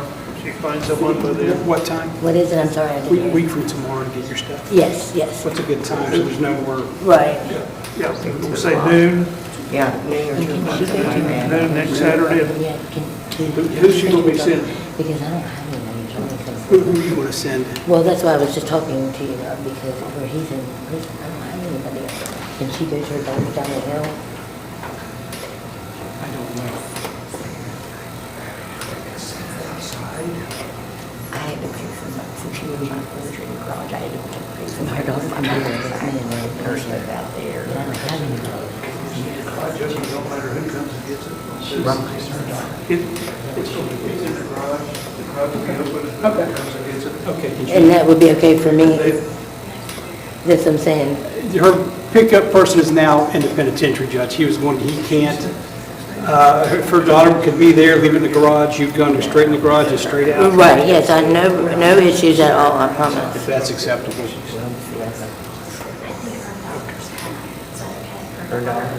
Yeah, her daughter, that'd be. Okay, that'd be fine, that'd be fine. Okay, so Thank we you got very that much. resolved. When do we come back? Judge, I'm here either the 3rd, 7th, or 14th of June, whichever's better for the court as far as docket goes. And you said 2 or no? We said noon. Noon, okay. Okay, Straight up, noon. thank you very much. I appreciate it so much. She said 2 was okay if that helps. I think noon. We don't want to do this again. We're agreed at noon. I knew. Okay. A week from All tomorrow. right, June 7th. Yes, sir. June 7th. 7 June 7th is your next hearing here. At 10? 10 o'clock. And then, one tomorrow is Would be the 25th, 5:25 at noon is the pickup. And I'll talk to you about this. As long as it's understood if they fail to show up, we told her she can do what she wants to do. Right, oh, yeah. She will show up. Yeah. It was a misunderstanding before. She intends to get it. All right. So we're quick. Thank you, thank you, thank you. State of Ohio versus John Scott Pfeiffer, case number CRB 24216. What's that, June 7th? June 7th. June 7th on that.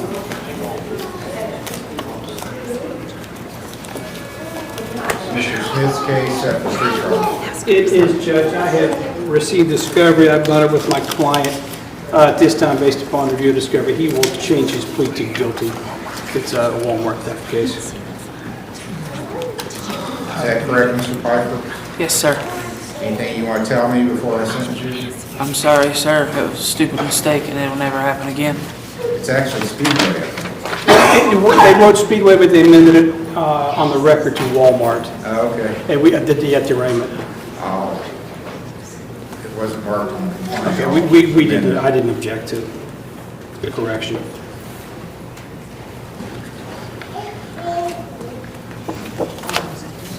That seems to be consistent with the affidavit.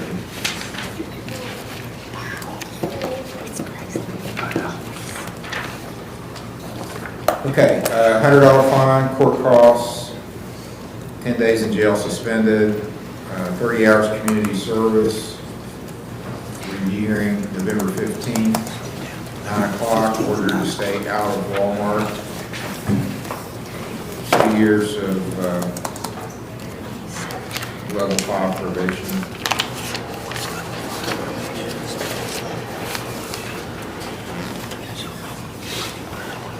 Is to check in with Mr. Major out in the lobby at the security before he leaves. Yes, sir.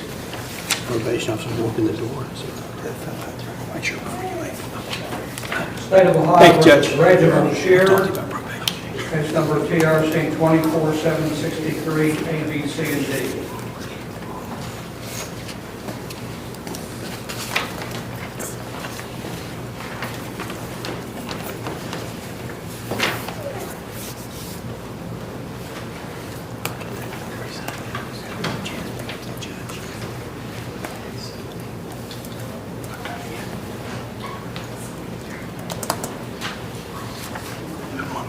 June 17th, your next hearing. Same time, 10 o'clock. Okay, on Sackman, I have a report that says Mr. Tyler Smith. I'll send it to you.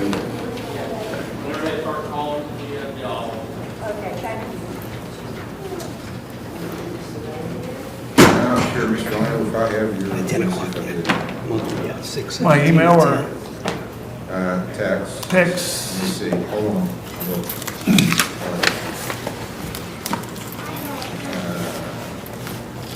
Do not. Okay, what you... What day is it? That's a good question. It isn't here, no. Okay, it's in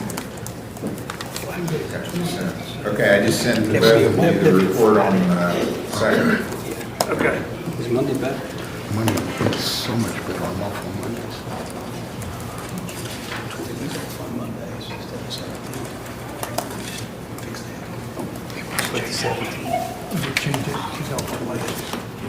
All right, we sent you an injury. I think we're going to change the date because of his day off, so. For this worst comes, we'd ask it to be set for the 20th of June instead of the 17th. We have received discovery. I need to go over with my client. This is our first pre-trial. We'll waive time. This case or another? Oh, it's on Shearer. Okay. Yes, Judge. I already put the 17th, but he just told me Mondays are better, so if we could do the 20th. Okay. Apparently, I've already signed it. I didn't. Okay. You signed it on the 17th, John? Yes, Okay, I'll mark it for the 20th. All right. Thank you, Judge. Thank you. Thank you very much. All right, I'll change it to the 20th and mark the file for June the 20th as the next pre-trial. Thank you, Your Honor. 10 o'clock. I'll give you a call.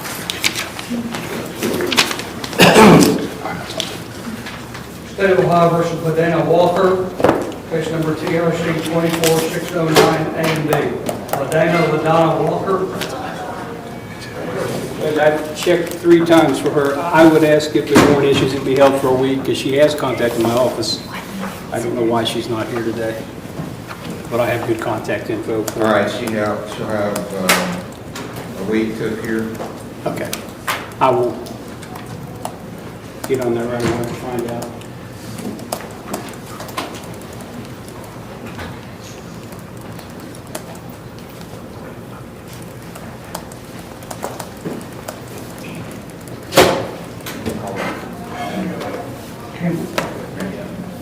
State of Ohio versus Matthew Campbell, Case number TRC 24918, A and B. State of Ohio recalls Matthew Campbell. Okay, this is the one we're letting the state check to see if they need to amend anything. That's one on the accident. Yes, Your Honor. I believe from the reports, 2 witnesses indicated Mr. Campbell did hit a hole in the road where the road connects with the bridge. That's what caused him to go left to center. I think he did have his motorcycle endorsement that had been suspended or was not active. If he would be no contest to the no endorsement, we would dismiss the left of center. And the reason for the time was he was in the hospital when the officer had already left the scene. The officer got there, and so he was in the hospital for a couple of weeks. So it took time to contact him before they filed the charge. But the ticket says it happened on May the 8th. That's incorrect. It was April 3rd. Yes, the report. He wrote it in his file. It was April something. Yeah, April the 3rd, I believe is what the accident report. The date of the accident report is April the 3rd. Yes, the accident report, craft report says April 3rd. Yeah, we would amend that to April 3rd, Your Honor. Okay, and so, and you're going to amend the charge, because he's not even charged with anything having to do with no motorcycle endorsement that I can see. Okay, I saw that in the report. Driving under suspension, and he's driving being left of center.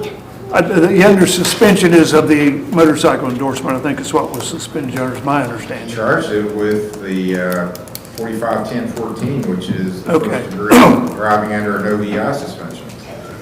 Okay, I looked at the report real quick, I must have misread it then.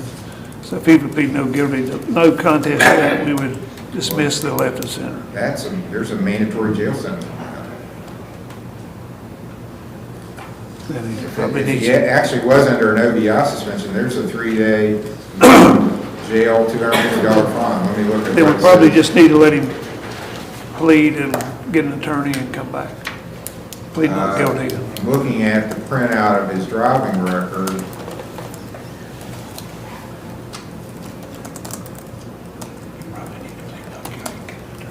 there's something with drug or alcohol offense suspension from Cabell County, West Virginia, from March 13 of 2024 to September 9th of 2024. So I'd say that was the basis for that charge. Okay, so in effect, then what we're going to do is amend the date. Yes, amend the date, Your Honor. I'll amend the date to April 3rd at 11:05, and Mr. Campbell, so that's been amended to allege that date, Union Township, Lawrence County. You're charged with driving under an OVI suspension. That, under Ohio law, is a first-degree misdemeanor. Maximum penalty is 6 months in jail and a $1,000 fine, but there's also a minimum penalty. The minimum is 3 days in jail, $250 fine if you're found guilty of driving under an OVI suspension or an alcohol. It doesn't have to be OVI, but that's what it's called in Ohio. You're also charged with a lane violation. You still want to proceed with that? Yes, Your Honor, since we'll just keep them both pending until we get a pretrial. All right, do you understand the charges, sir? Yes, sir. Do you understand your rights? Yes, Your Honor. How do you plead? Not guilty.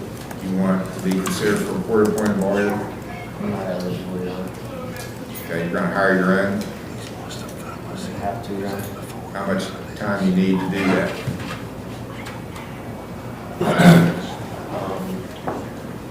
A week, Your Honor. No, well, we'll give you more than that. I've never been in a situation. I understand. Some people say, well, I need a month, so I didn't know what you were going to say you needed to get it done.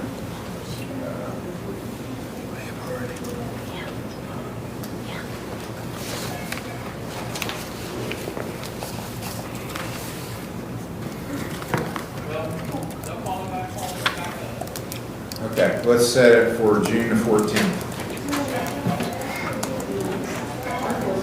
June 14th will be your next hearing. It'll be a pretrial at 10 o'clock. And I'm indicating you will hire an attorney. You showed up on your own so he can sign a signature bond of $1,000. That just means you're promising to come back to court as ordered. You'll have to pay a $1,000 penalty if you don't show up and you get a warrant for not showing up. So just come back to court, you don't have to post any money as long as you show up. Do you have any questions, sir? No, Your Honor. And you received copies of the crash report and the ticket? Just the citation, Your Honor, I have not received the crash report. You can get it from the clerk. That would be something your attorney would want to look at. It's in the court's file.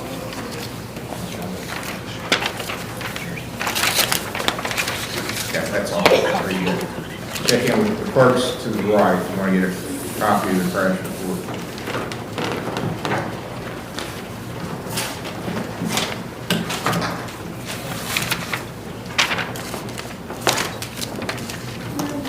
State of Ohio versus Brittany Valco, case number TRC 24144, A and D.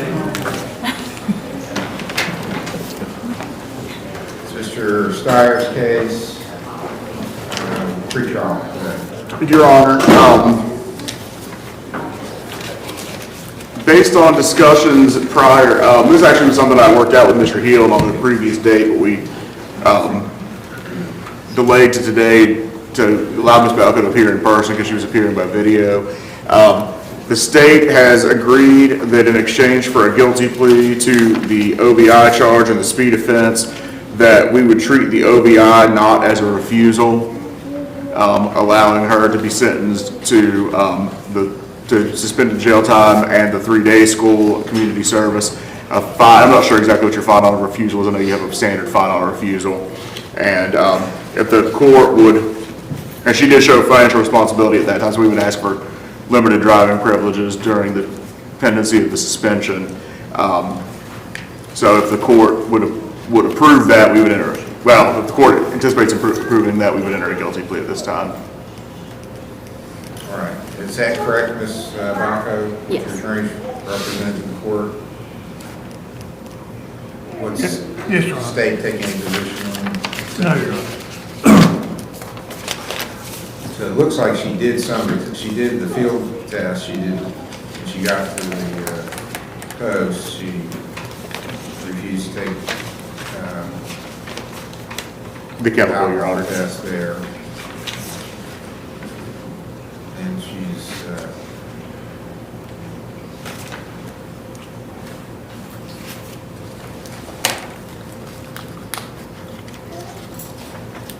pretty young. Okay, I usually give a $1,000 fine for refusing to take tests. I'll make it 500, and I figure that'll be tough enough on you since you did change the plea. Okay, so save $500.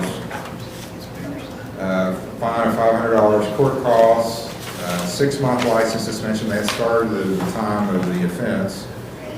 20 days in jail, all suspended. 5 days community service. You do have to go to the 3-day school, or you do jail. You don't want to do jail. You'd rather go to the 3-day school. The 1 year starts next month, and it's at Lawrence County Recovery. There's someone here from that agency that will talk to you. I think it's nobody in the courtroom though. I can get her some stuff. Okay, just so we can introduce you to her. And you also need to see Mr. Major before you leave as your probation officer. Your review hearing is going to be November the 15th. You get everything done, you don't have to come back. You haven't got it done, you got to show up for a review hearing. If you don't show up and have things left to do, you're going to get a warrant for not showing up. Okay. You have questions? Okay, November 15th, your next hearing, 9 a.m. Thank you. If you have any questions about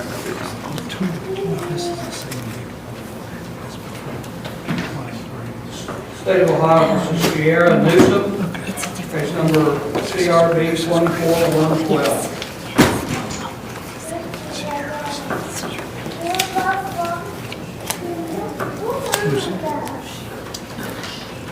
All right, this is Mr. Steyer's case set for pretrial. Your Honor, this matter, it's a Walmart theft charge. It involves alleged underringing. I have provided, by which I mean self-checkout issues. I have provided Ms. Newsom with the written discovery. She'd like to view the video, so I'm going to make an appointment with her to come to my office and see the video if we could. We could continue this one more time. I think at that point we'll come back and we know whether we're going to either plea or set this matter for a trial. And we would waive time constraints to accommodate that. I don't know when the court's tending to set things right now. It's gonna be in June. Okay, Your dates you can't do in June. she's asking for the middle of June. I'm actually out of town from the 17th to the 24th, but I'm here on the docket already on the 10th and the 14th. Is Friday or Monday better for you? Does that matter? Fridays are better, so if we could go with the 14th. So I'll write that down, June 14th. June 14th, 10 o'clock.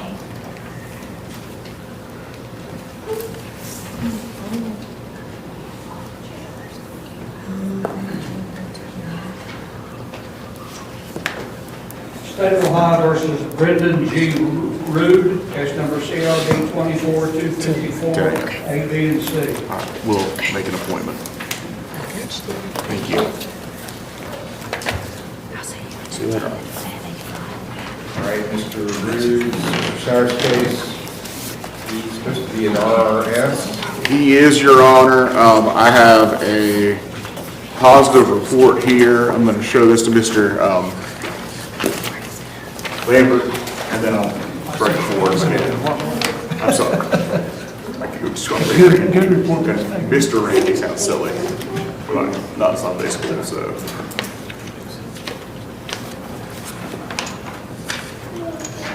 That's on top of it.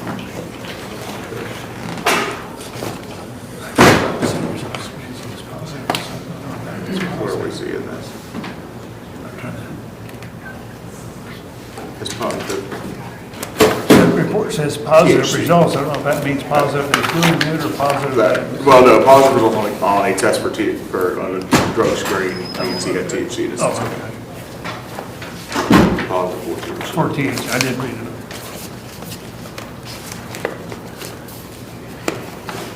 May I bring this forward? Yeah.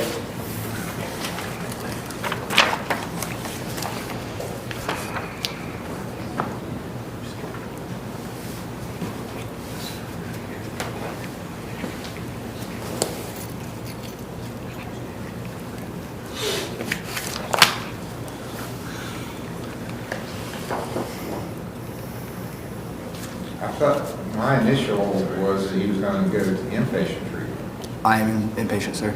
Oh, you are inpatient? Yes, sir. I'm in the Solida house, or Solida.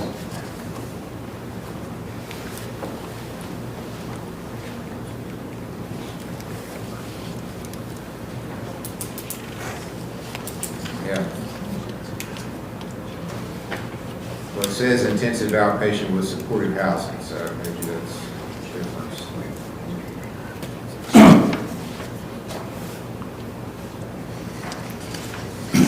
I'm not sure there's been any mental health Yeah. evaluations. We would request Have you gotten a that mental they health? include a mental health evaluation. And he's had a mental health evaluation through PATH, Okay. as well. They're not, is there anyone from RS here today? Yeah, what did you need after calling? Okay, probably, I think kind of some of our confusion is just the fact that Bobby's not here today. I think he's doing what he's supposed to be doing. I would ask him, and our plan on this was basically to follow it for a little while and see how he does. His grandmother isn't technically the victim on this, but it sort of arose out of an incident that involved his grandmother, who contacted me and was very emphatic that she wanted him to get treatment. I've spoken to him. He says he's interested in treatment. He's willing to go forward with it. I would ask if we just set this out a couple of weeks, and then maybe we can regroup and get a little better idea where things are once on the day that Bobby can be here. Mr. Gwynn. He was actually here this morning and we'll have to go there. Yeah, I think he came and dropped off the reports and had to take off.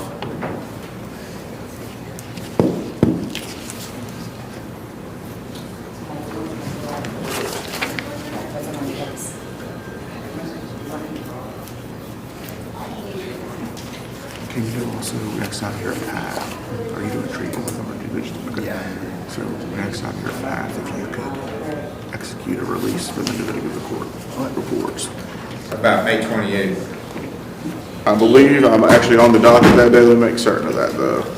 I'm on the docket already, so that day would be perfect, Your Honor. I spoke with Bobby, he's in residential treatment, he tested positive initially for THC, but his levels are decreasing, he says he's doing better treatment.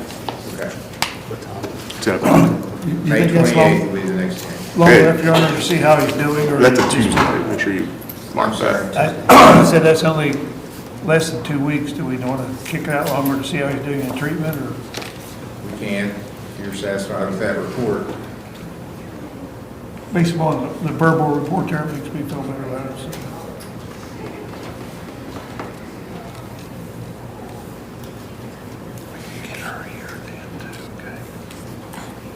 Grandma. And then we'll have her here. I'm available any court date in June up through the 14th, and then I'm gonna be gone until the 28th. June 14th. Okay, so change that.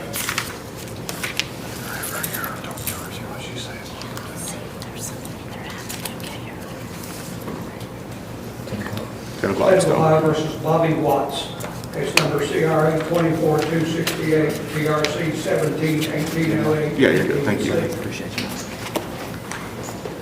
Bobby Watts is Mr. Stiles' case. Did we present a preacher on that last one? June 14th.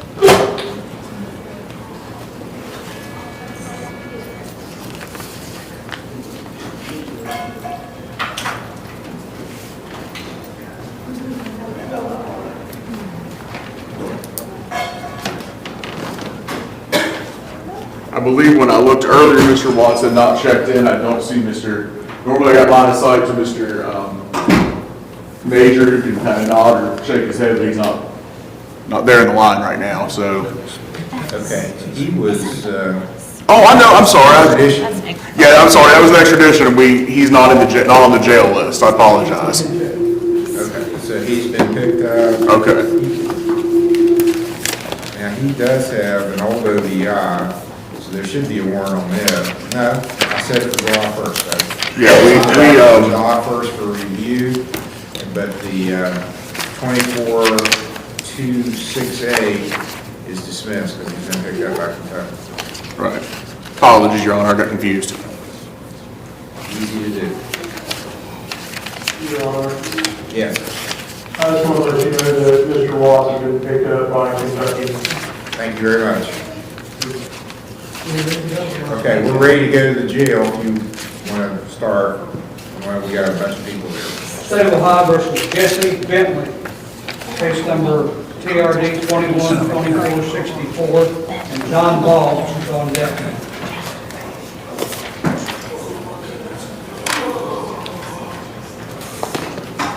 Jesse Bentley. Well, there's no address or anything in there yet. I have Mr. Morford as the attorney.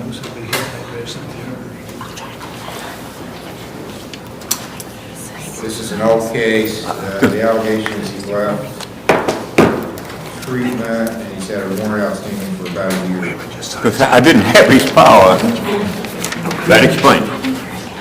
All right, sir, you're Jesse Bentley. You is case number 21-2464, 1837, 73.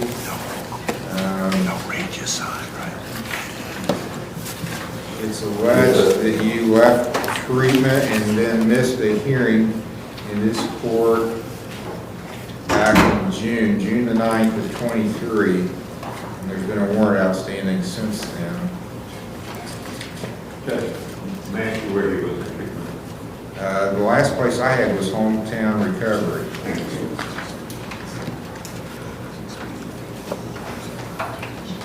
Yes, sir.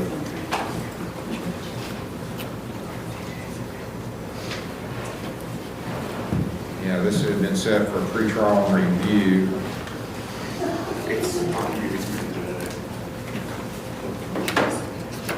So how do you want to proceed, Mr. Bentley? I couldn't hear you on that last part. Well, you have cases pending and you were in treatment and then you failed to show up for a hearing. How do you want to proceed with the case? Do you need to talk to your lawyer, or how do you want to go forward?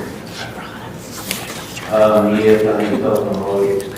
All right, I'll recall after you talk with Mr. Morford. Sir. Thank you, Judge. You're welcome.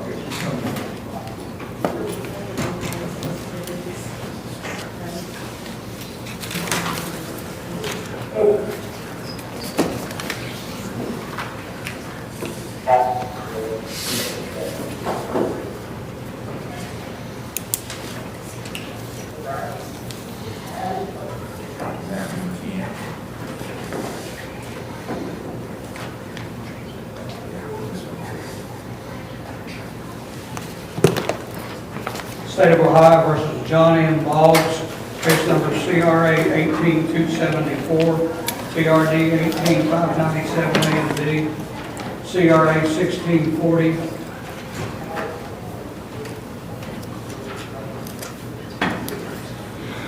and CRB 1691, 41. Dakota Craft is on deck.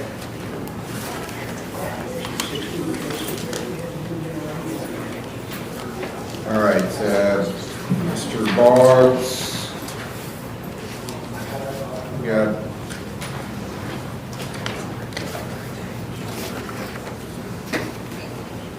some old cases. 07185 was a driving under suspension. It's alleged you missed a review hearing September 29th of 2014. You got CRB 1691 that you were never arraigned on. That was a theft from David Maynard. It's alleged on December the 7th, 2016, in Union Township, you purposely deprived David Maynard of property being a chainsaw. It's a first-degree misdemeanor, maximum penalty 6 months in jail, $1,000 fine.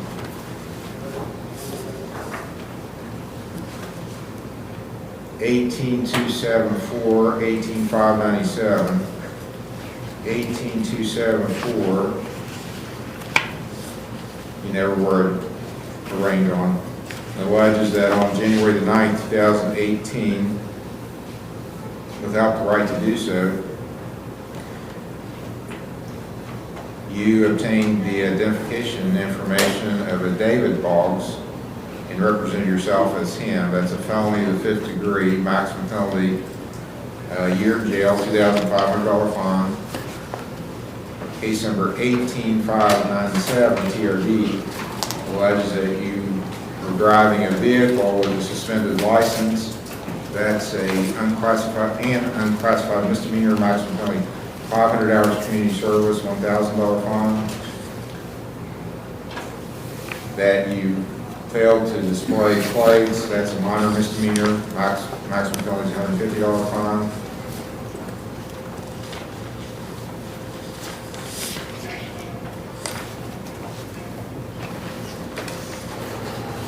And the identity fraud, if I didn't say this, is alleged to be a felony 5. Maximum penalty is a year in jail, $2,500 fine.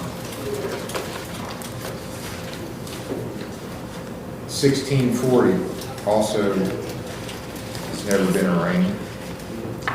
There's a theft offense alleging that January 3rd, 2016, you purposely deprived Nikki Stark of property, being a Kawasaki dirt bike and tools. It's a felony theft, maximum penalty 1 year in jail, $2,500 fine.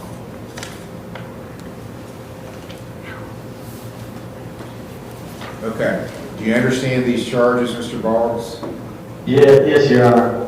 Do you have the money to hire a lawyer? Yes, Your Honor. Have you hired a lawyer? No. I need to negotiate a property home equity loan on my home to finance a legal expense. Well, let me ask you this. Do you have any income coming in? Yes, I'm a retired chief no work, sir. Okay. Well, what's the state's position on bond? Your Honor, based upon all these charges and failure to appear, we either no bond or a very high bond, one or two. Okay. Were you served with some of these? No, sir, this is the first I've heard of any of this. How did you come in contact with the police to cause you to get arrested? I came home on vacation and someone had stolen some items from my house in Huntington.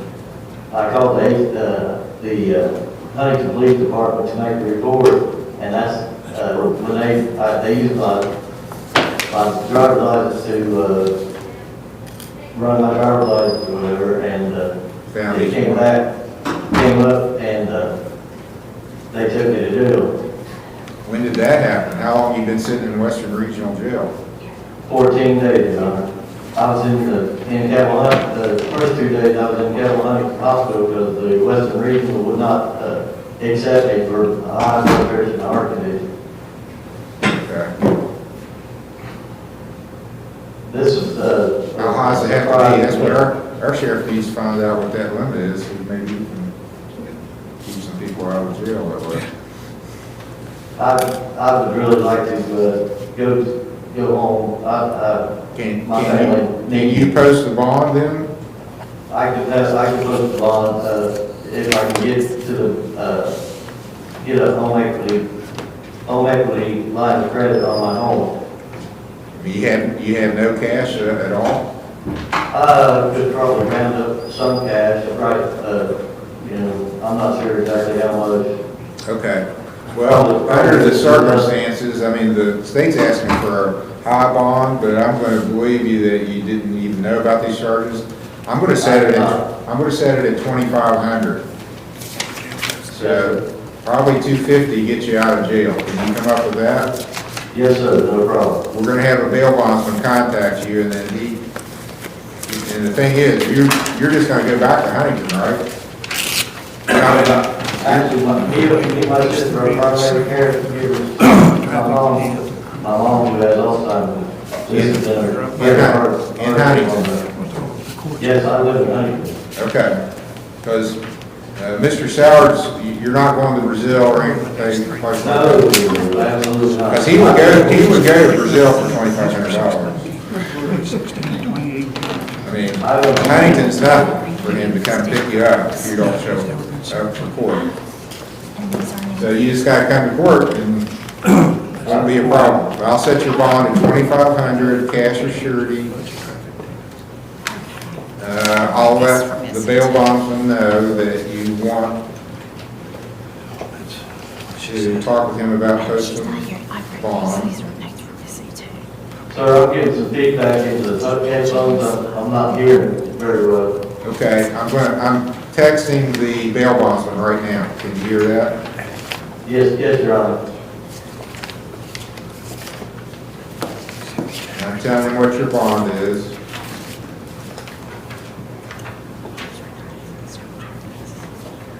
I'm trying to see if my sister's in court with you there today. Is there any family here for him? I don't see her in court. Nobody's raising their hand. Okay. I'll set. See, when did you come to Lawrence County? When did you get into our jail? Last night. Last night, Your Honor. Okay.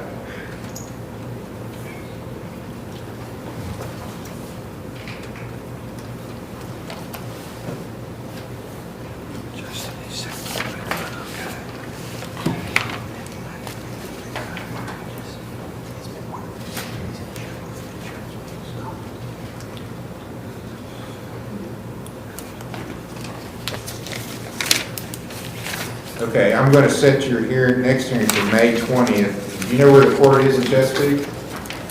Yes, sir. Okay, that's where you got to come on May the 20th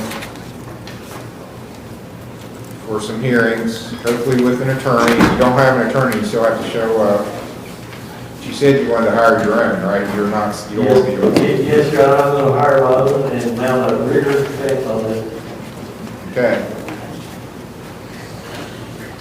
You are welcome to do so. Very good. Your next hearing is May 20th. That's a Monday at 10 o'clock. Very good. Okay, that's all. Thank you, sir. You're welcome. Mr. Sowards, I just texted you about that gentleman. Okay. He wants to postpone. All right. 25. I will call the jail. State of Ohio versus Dakota A. Kraft, case number CRB 22130 and CRB 2320. James DeMint is on deck.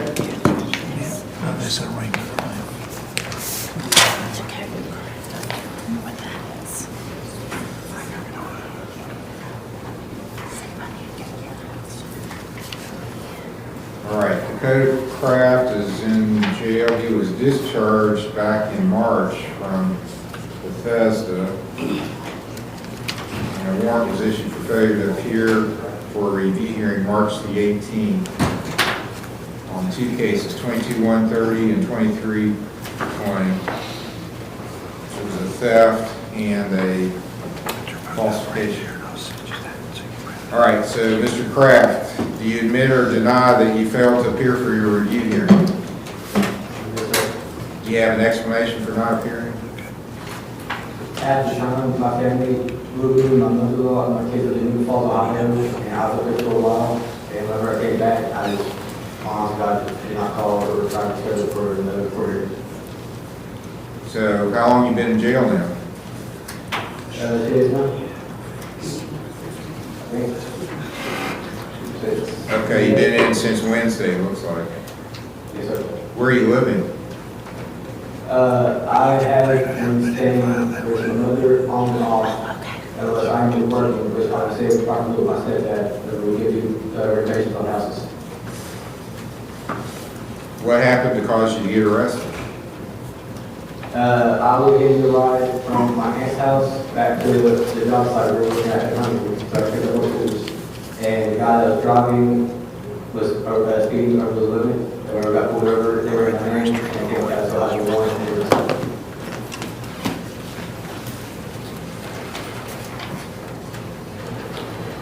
Okay.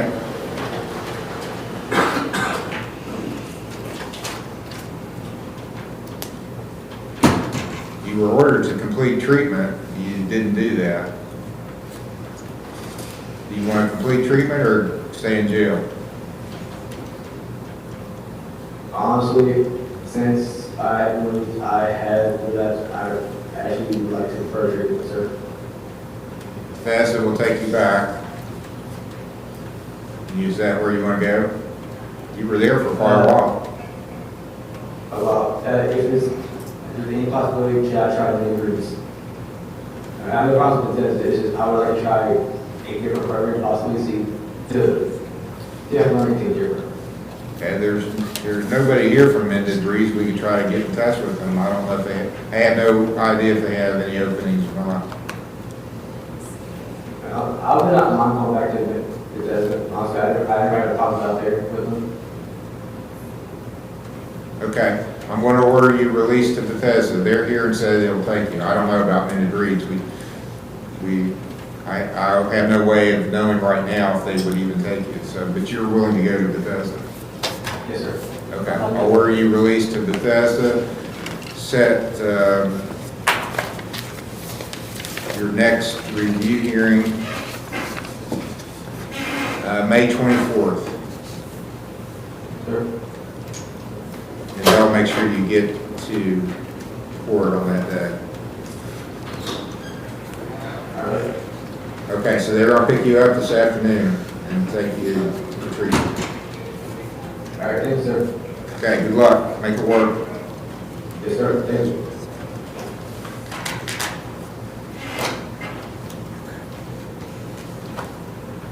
State of Ohio versus James DeMint, case number CRD 24290 and TRD 231859 A and D. Corey Easton is on deck.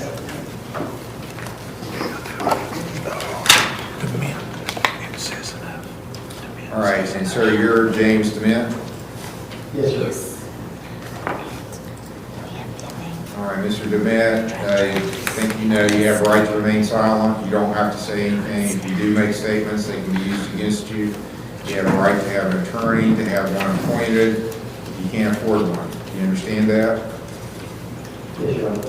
And a right to make the state prove these charges beyond a reasonable doubt.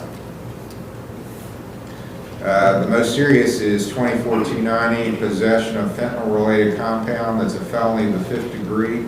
Maximum penalty is a year in jail, $2,500 fines. Alleged this happened May 15th in Rome Township.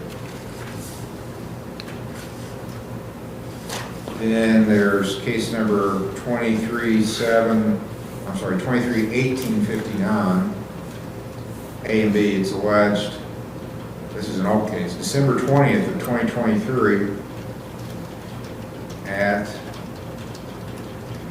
9:23 p.m. in Rome Township. You were driving a vehicle without a driver's license. That's an unclassified misdemeanor, maximum penalty is 500 hours of community service and a $1,000 fine. And that you fail to control your vehicle, that's a minor misdemeanor, maximum penalty is $150 fine. You understand those terms? Yes, sir. Do you have the money to hire a lawyer? Not really, I just, Have you been working? yeah, no, I don't think that my finance, or I don't know what it can do. You got any income coming in? No, not really, not to speak of it, for me. Okay, what have you been doing? You have to do contracting, or what have you been doing?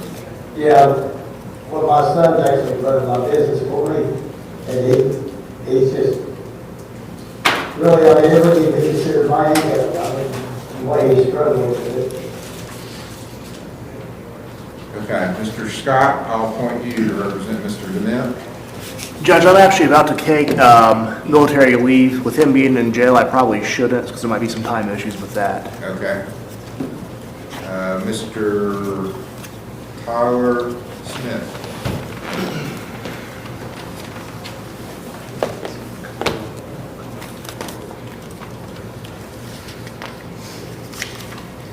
What's the state's position on bond? Mr. Dement? Can I say something, Your Honor? Just hold on just a second. Let's try to figure out bond first. Your Honor, it is an F5 fentanyl case, we request a reasonable bond. I know in his statement that the officer indicated wanting to get help, so might be a situation of him going ahead and starting treatment if he's interested.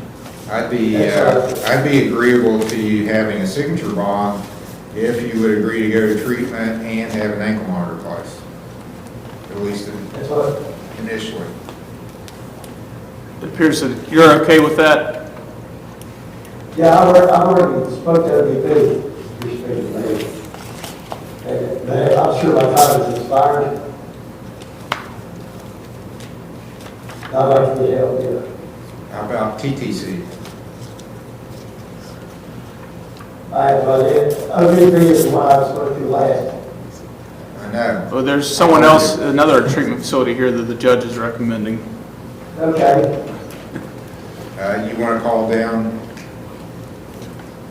Yes, Your Honor. Ryan is going to call and talk with you, and then if he's acceptable, I'm going to agree to release him on a $5,000 OR bond with an ankle monitor.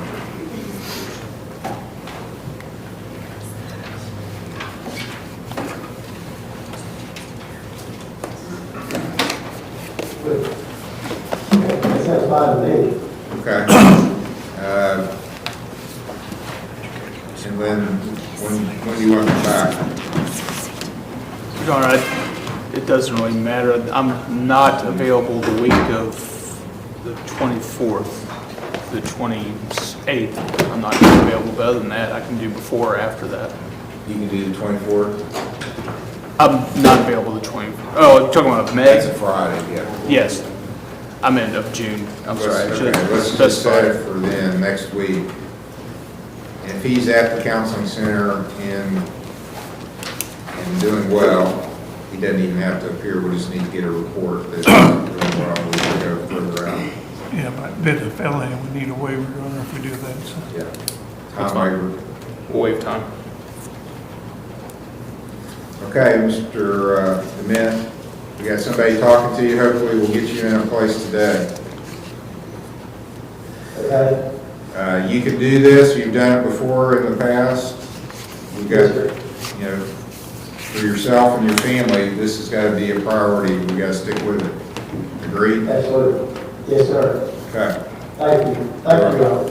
You're welcome.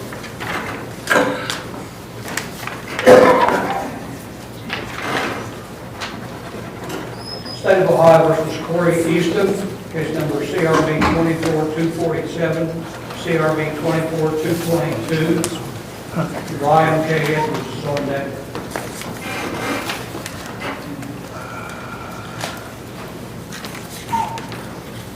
This is Mr. Stratton's case. Yes, Your Honor, may we approach? Yes. Which one?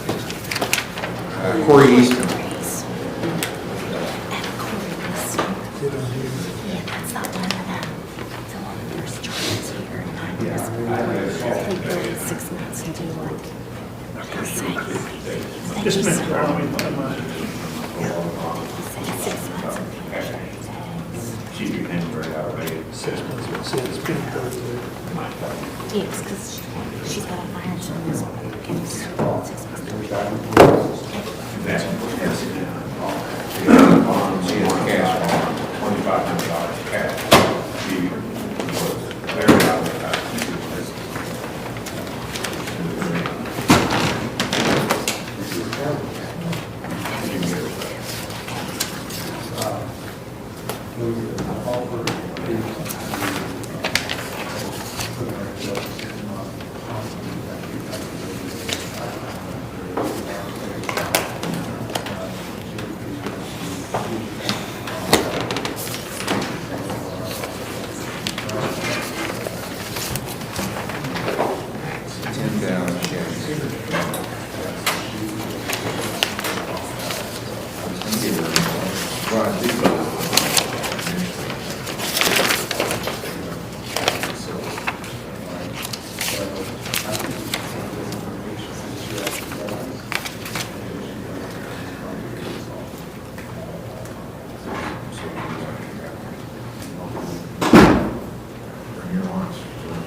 About 32. It's okay. They're all bad things. You get 15, 16 people in jail every time we come in. You gotta give some. Yeah, I don't know what's, we can come back on, well, probably next Friday. 24th? 24th, yes, Your Honor. May 24th will be the next hearing. Thank you. It is what it is. Next hearing is May 24th. All right, thank you. State of Ohio versus Ryan K. Edwards, case number CRA 24232. David L. Fetty is on deck. Mr. Morfer's case set for a preliminary hearing. Ryan Edwards.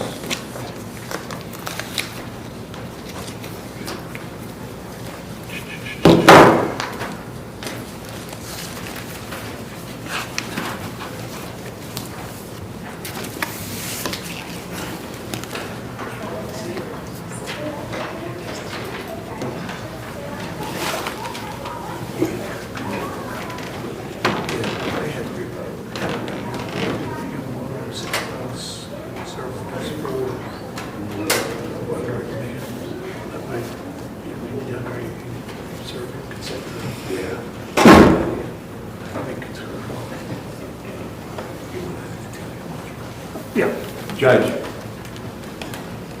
Mr. Edwards appeared to me in common pleas Wednesday upon a motion to revoke his probation.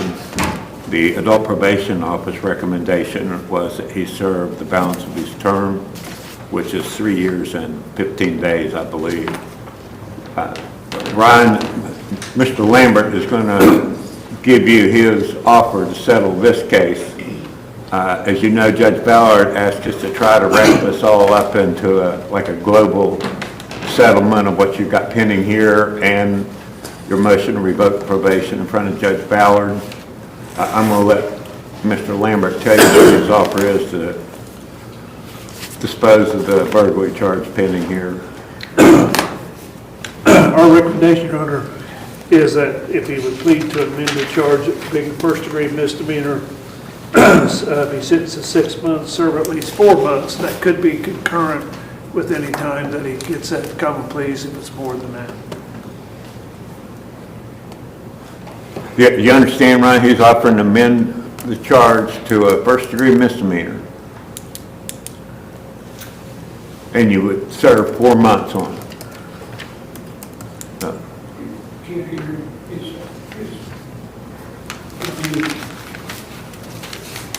You could, that's fine.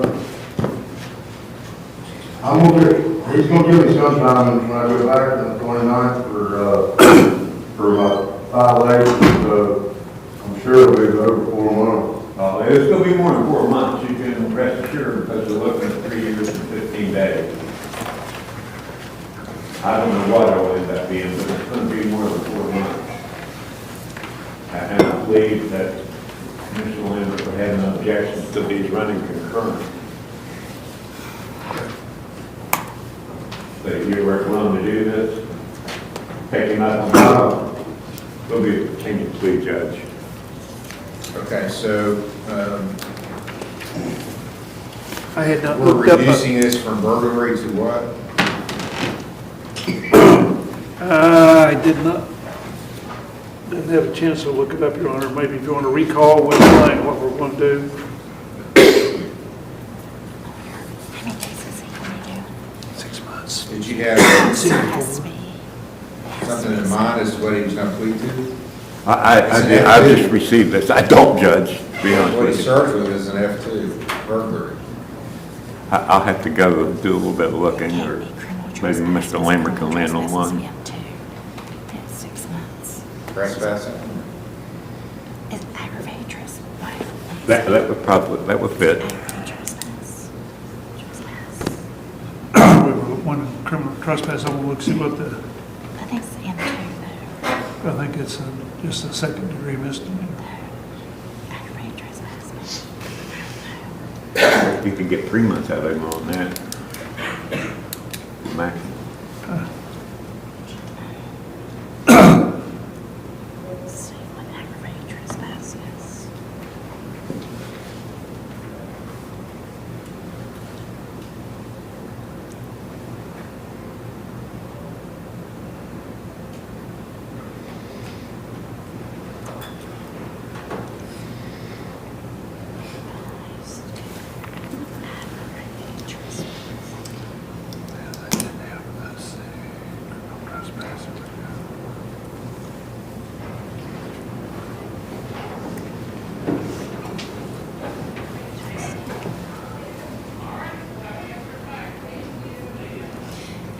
Aggravated trespass, code section B is a misdemeanor of the first degree. Yeah, criminal trespass A5 is a misdemeanor of the first degree, Your Honor. Okay, what's the statute number on that?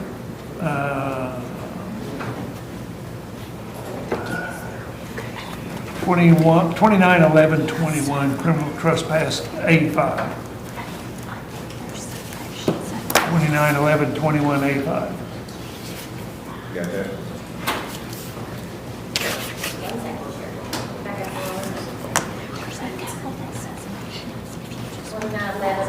Twenty-one.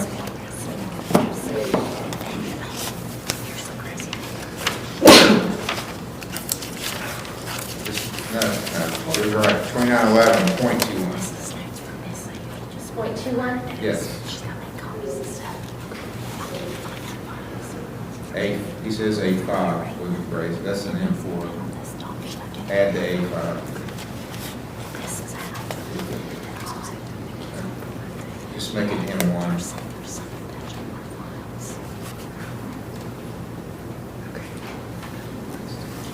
Okay, Mr. Edwards, the state's amended your charge from burglary to trespassing, and your attorney says that you wish to change your plea to guilty to that, and the state's recommending you get 4 months and it be served concurrently with anything you get from Judge Ballard on a probation violation.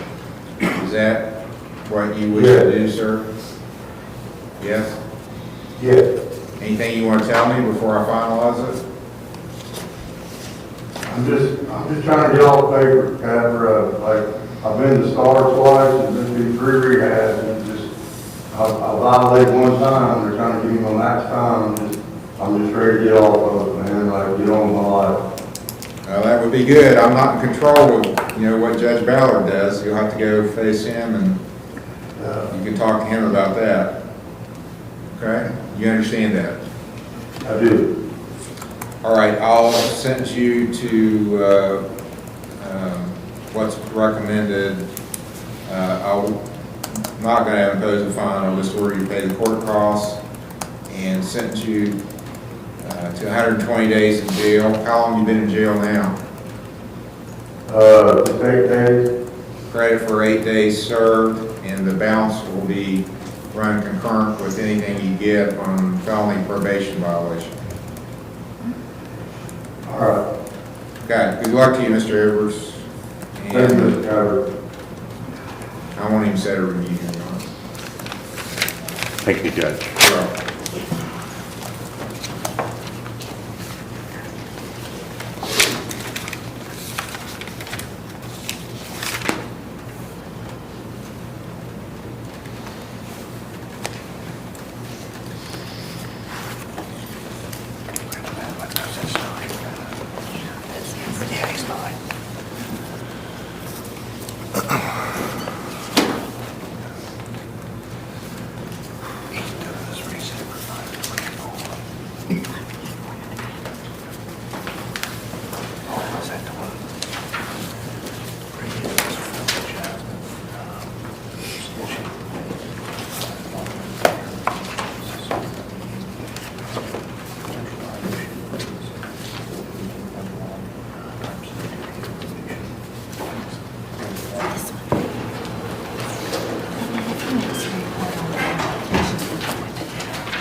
State of Ohio versus David L. Fetty, case number CRD 24140 and CRD 231820, A and B.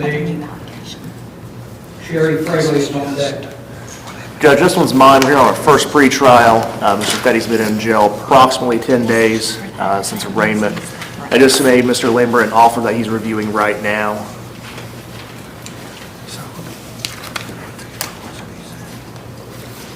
That he would plead to this, time served, and then no contact.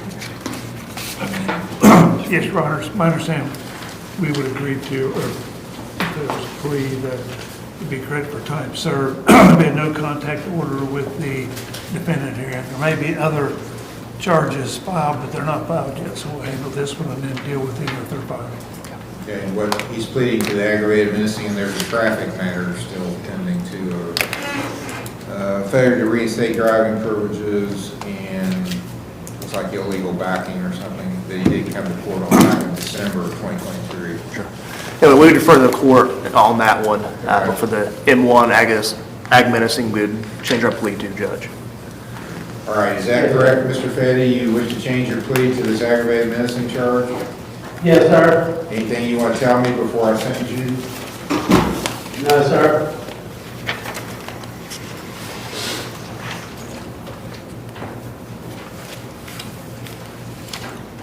Okay. Now, what's being recommended as far as the sentence? Time served, Your Honor, probation as this court sees fit, and no contact order. And the no contact is Kenny Ingles. Yes.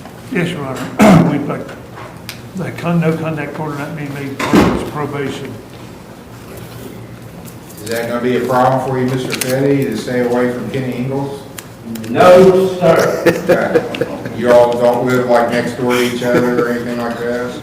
I live with my sister. I'll go walk away I'll go a long way to my friend's house because I got friends that live down the line, but I promise you, I won't talk to him, I won't say nothing, I'll report him.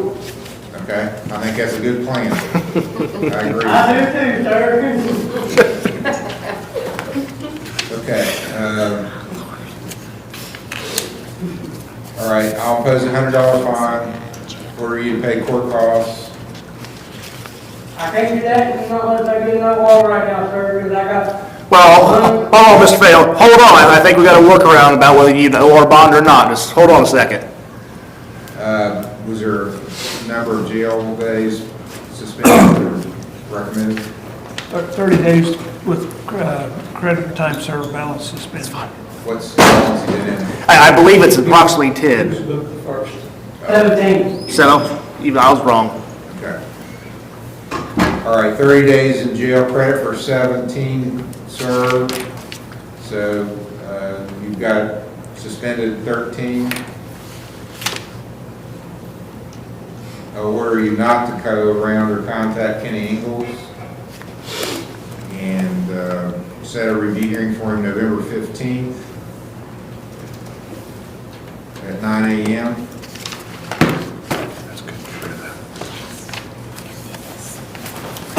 And then on the traffic, 23-18-20, it's got a driving or suspension. It'll be a $50 fine. And the backing, a $50 fine. It looks like you backed into another vehicle and you didn't have insurance. That could be paid today if I get out there. If I make it to review test 50 times. Do we need to do anything on, it's been a while, but there was actually another person's vehicle that was backed into. We need to check on. I'm gonna have to start taking care of that as soon as I get on the out there. Restitution for that? Yes, Your Honor. Okay, well, here's what I'm gonna have to do. I'm gonna have to delay the sentencing on that to let the state try to get a hold of that person and have them come in if they've got a bill for the damage you did. And that was, looks like, was that Drum? Whoever it was. I don't have that, Your Honor. There's a crash report in the court's file. There was another vehicle struck, so they probably got some damage, I would think. They want to come in and he's not showing any proof of insurance on that vehicle, so. If you want to recall it, we'll try to call them. Okay, we'll do that. Save us. All right, I'm going to let them try to get in touch with the person whose vehicle was struck and see if they've got any damages. There was damage, sir. I'm sorry? There was damage. Okay, well, we need to see how much they're claiming. He told me last time I talked to him, he said I had to come up with 500 of it. Mr. Federal, we're going to let the prosecutor's office reach out to him and see if they can get a number, okay? Or we're going to let the prosecutor's office do that. I'll have you back. You're not going to be sitting there over the weekend before we resolve it. I'll have you back later today. All right. State of Ohio versus Sherry Fraley, case number CRB 24255. Zachariah Jones is on deck. Sherry Fraley is Roger Smith's case. It's pre-trial.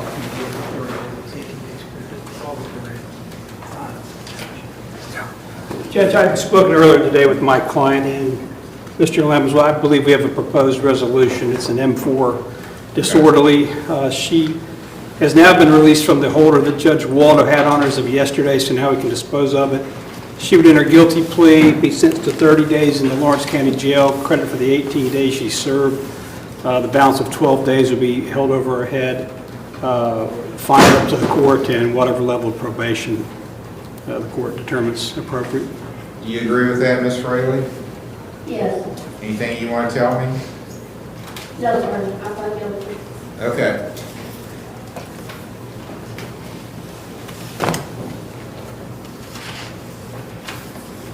I'll make a finding of guilty, no fine, since she's been in jail so long on this.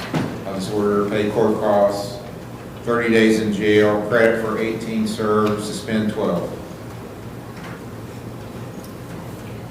The review hearing is November the 15th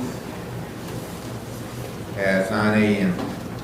Pay your court costs and you don't have to come back for the review hearing. You'll get out of jail today. Court costs are going to be $150 total.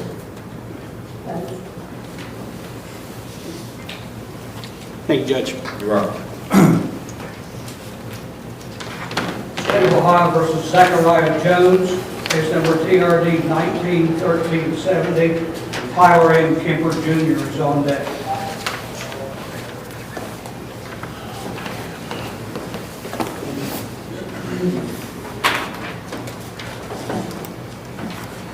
And sir, you're Zachariah Jones. Yes, Your Honor.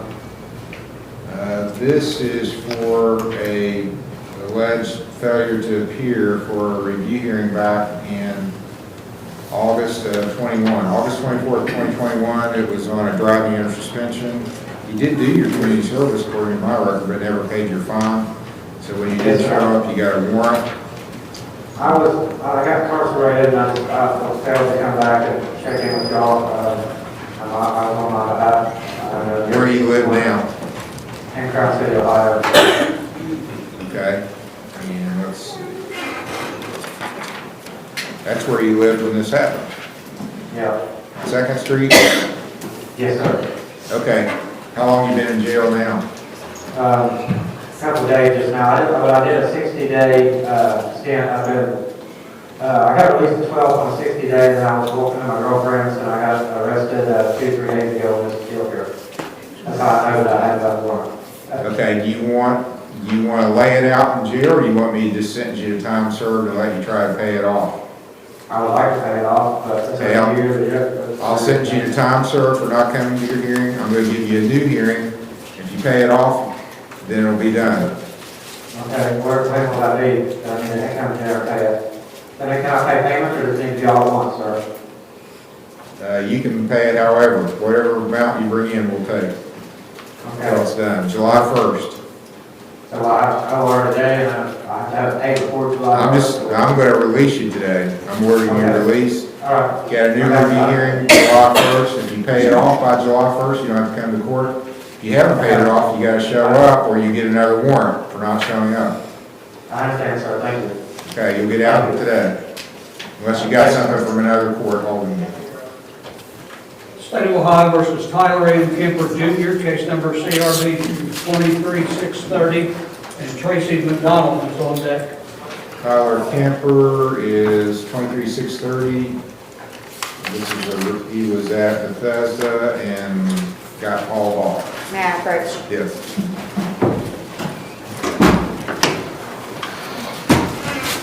I have a report.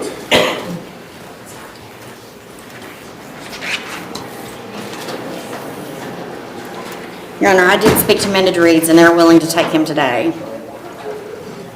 Okay. What do you say, Mr. Kemper? Yeah, absolutely. I'd like to come back. I didn't do anything wrong to get destroyed, but if I can come back, I love it. I'm growing more and more each time I'm in the program. Well, Bethesda says they did do some stuff wrong, so we got a dispute there, but Didn't do nothing, so. they said that you started out really good, but you had some infractions recently and problems with another client, alleged took some stuff. But I'm willing to let you go try to amended reads if you want to do that. Or if not, we'll have a hearing about whether you did or didn't do the stuff that Bethesda claims. How do you want to proceed? I'll take Mended Reeds and we'll take them. I'll notify him today.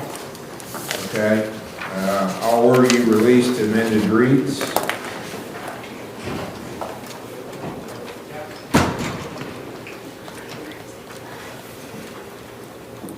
And you're already on the docket for May 31st. We'll just keep that as your review hearing. All right. So I'll see you May 31st. Thank you, Your Honor. You're welcome. Your Honor, I just received a message that Kemper has a warrant in the ICU. Okay.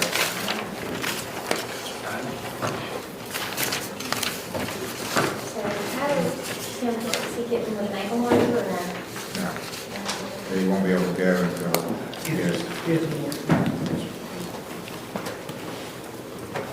State of Ohio versus Tracy J. McDonald, case number TRC 222574, ABC, D&E. Michael Tilley Jr. is on deck.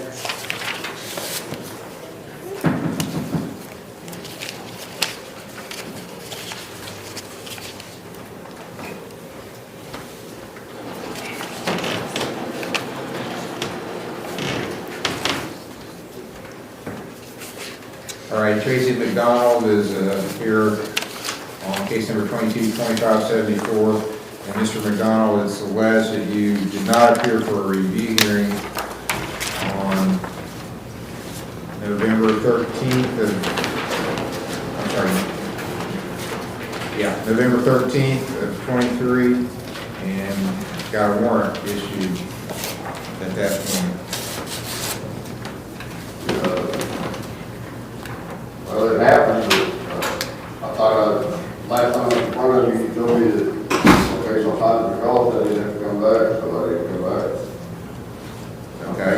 Do you want a lawyer on that then?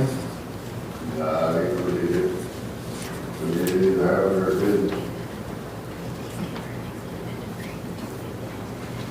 Well, I've got a report from New Life Recovery saying that you also refused to participate. No, I was supposed to leave, so I left. They didn't like the address and all of that, but, you know, that's all I needed was to complete the program for you with an address, and so I get, you know, I gave them the address, and they didn't like it, so they told me to leave, so I left. Okay, I'm going to order that you do a urine screen today, and then I'm sorry, Your Honor. I actually need to go, Monday I was gonna go into, try to get into OPP, have my doctor send me into OPP, but it's not, I got arrested today, or last night. Okay. Maybe you need something a little longer than OVP.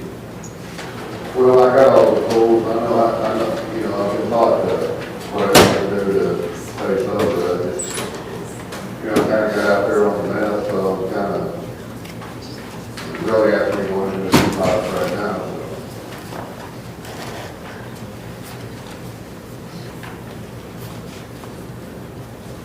so. So you need to detox? Yes, sir. Fine. I'm going to have somebody call you about that. Do an assessment. I mean,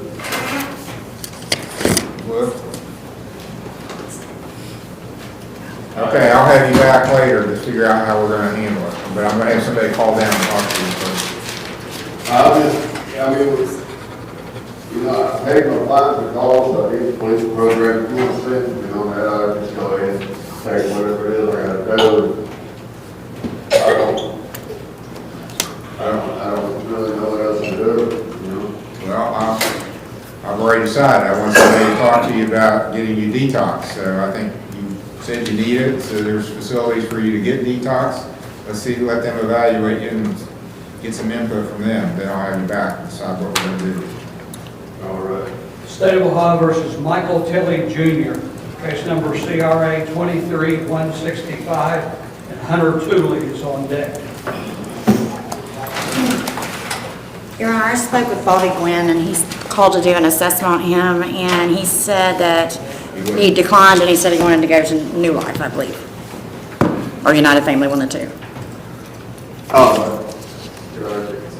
Your Honor, I was representing Mr. Tilley before he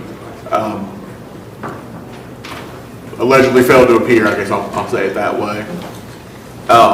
I've been in communication with Mr. Gwynn this morning, and he did indicate that he did an assessment and that Mr. Gwynn wanted to go to a new, but that they don't have a bed available. Mr. Gwynn does have beds available at RRS and is willing to take Mr. Tilley if he's willing to go there. And then, in which case, I would, if he's willing to go and the court's willing to allow that, I would ask for an OR bond with an agreement to allow him to go to RRS. What's your position, Mr. Tilley?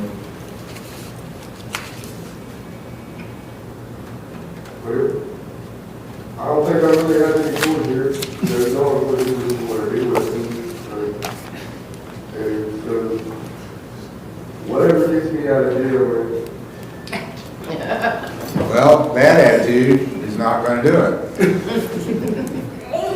What? honestly, I don't know what I can say, girl. I'll be honest with you. The reason I stopped going to the rehab facility you had me at beforehand was because it was in Galvez, and my grandmother did not continue to take me there.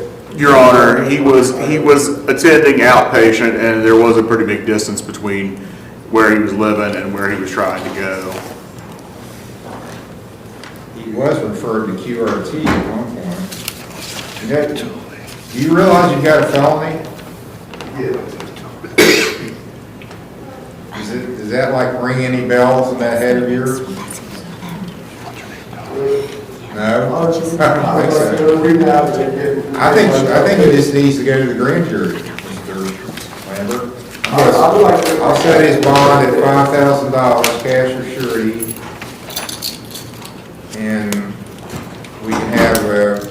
waive or we can set it for a preliminary hearing.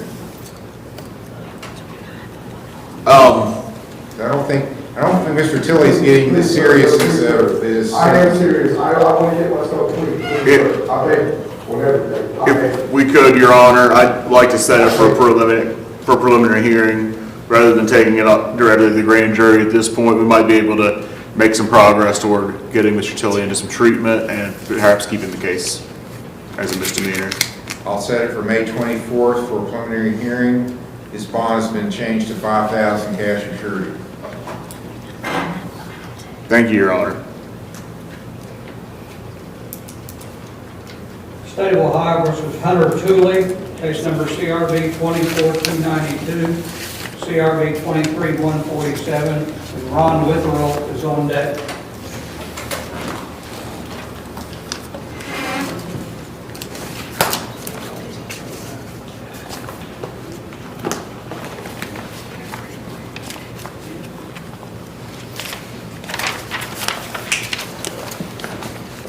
Okay, at the jail, I've got you muted because I didn't want to hear what Mr. Tilley had to say.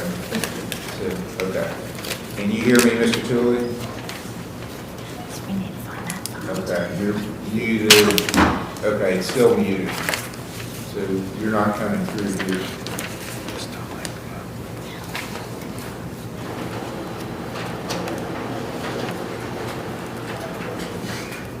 Okay, I'll try it again. You say something, sir? Hear me now? We can, yes. Okay, back. All right, Hunter Tooley, Mr. Morford, I think you were representing him. I am.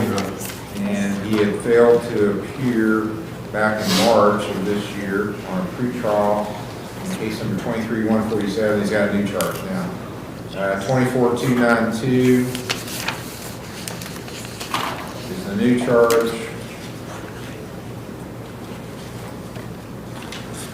It's a domestic violence. It alleges that at Fayette Township, May the 16th, he caused or attempted to cause physical harm to Ethel Curtis, who's a member of his family or household. It's a first-degree misdemeanor. Maximum penalty 6 months in jail, $1,000 fine. And I'll enter a not guilty plea for Mr. Tooley, appoint you, Mr. Morford. Thank you, Your Honor. We would ask for a protection order, Your Honor. Order him not to go around this grandmother. What's her name? She's here. Is this Miss Curtis? Seth Curtis? You can come back, ma'am. Come up here. Mr. Linford, yes. This is Mrs. Curtis, Your Honor, the alleged victim.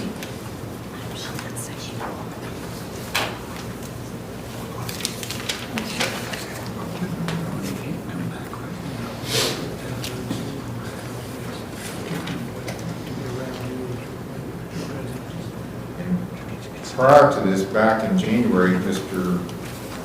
Tooley was going to Pathways National.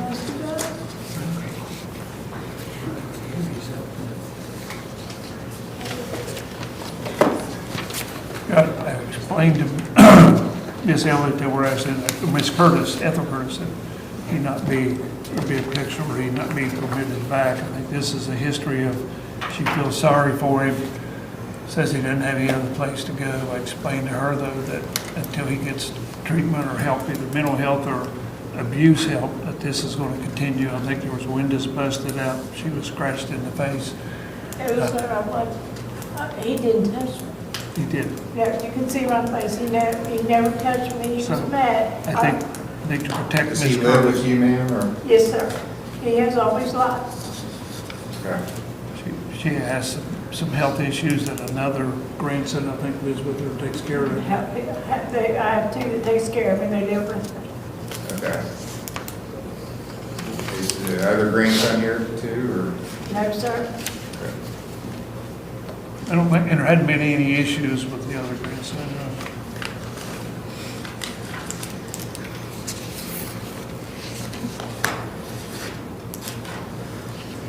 Okay, so you want him to come back home and live with you? Yes, but I also, if you would, sir, I'd like to have him some help. We've been trying for years to get help for him. Well, he was going to a place in Ashland called Pathways for counseling. Yes, sir. But he wasn't doing Did he stop going there, or what happened? Well, we couldn't afford it because we was having to pay for it, and we couldn't afford all of that. But he went, and it wasn't helping him. Okay, where do you live, ma'am? I live in South Point. Okay. Does he have an Ohio Medicaid card? Yes, sir. Why was he going to Pathways in Ashland? That doesn't make much sense. Because they transferred him over there. From here, they transferred him there. I don't know why. I wouldn't have sent him there ordinarily because he's not a Kentucky resident. Has he lived in Kentucky at one time, or No, he's always lived with me. was he going to Pathways before? He went to this one, right here in Chesapeake. He went to it. Oh, Wow. Path? Uh-huh. And they sent him to Pathways? Yes, I guess it's where they wasn't having enough time. Or I don't something. know. I didn't even know there was any connection between Path and Pathways. I didn't either. I just know where they sent him. Has he had treatment before all this happened? Was he getting treatment for mental health anyplace else? Okay. When he first started having it, we had him, we took him to Columbus. He agreed. I mean, it wasn't like we made him or forced. He agreed because he was getting by, like he. Out of control. And anyway, he was up there for about 2 weeks. They called us and told us he was ready to come home. But they never told me anything. They never gave me any kind of medication or anything else to do. So we came back and we tried several different places to get him in or help get medicine for him. He didn't admit to me as smoking weed, whatever that was, because he said it calms him down. Don't make him, because he can get like right now mad and do something he don't realize it. But as soon as he does it, I'm sorry, you know. That's why I've been trying to get help for him. She's very frustrated, Judge. She's tried a couple of places over the years to find treatment for him. Well, the only two places that I know, I mean, does he have, you said he smokes marijuana. Is there any other substances involved? That's all, he told me, he said, no, I won't lie to you. That's, I said, I smoke weed, but I don't do anything else. And I don't even know for sure what weed is, so. You don't really know? I didn't know that they're legalizing a little bit and stuff, but he says it calms him down. Okay, Mended Reeds or someplace, or they do. There's a place in Ironton called Mended Reeds, if we could try to get him in there. Because that's kind of their subspecialty is mental health issues. So, Your Honor, we are concerned for Ms. Kurtz. I think she feels bad for the grandson and kind of backs up, but I know at the time the officer was there, she had indicated that he was sweating at her face, scratched her nose. It was bleeding at the time the officer was there. And then Mr. Lenny became calmed down and did apologize afterwards, so. He was up because like I said, the brothers were arguing and stuff, and he was up like this, but no, sir, he never did hit me. You can see I had nothing on my face. Adult Protective Services have been involved, and they contacted us concerned over her, Mrs. Curtis. well, and I understand the concern, but she seems competent to me. That's one thing about being an adult. You get to make bad choices on your own if you want to make the bad choices. You know, it may not be the best choice, but what we would choose for her. But if she's competent and she's an adult, I think she can decide who she wants to associate with. If she wants to associate with her grandson that's a little bit dangerous, I don't know that we can step in and say, no, you can't do that.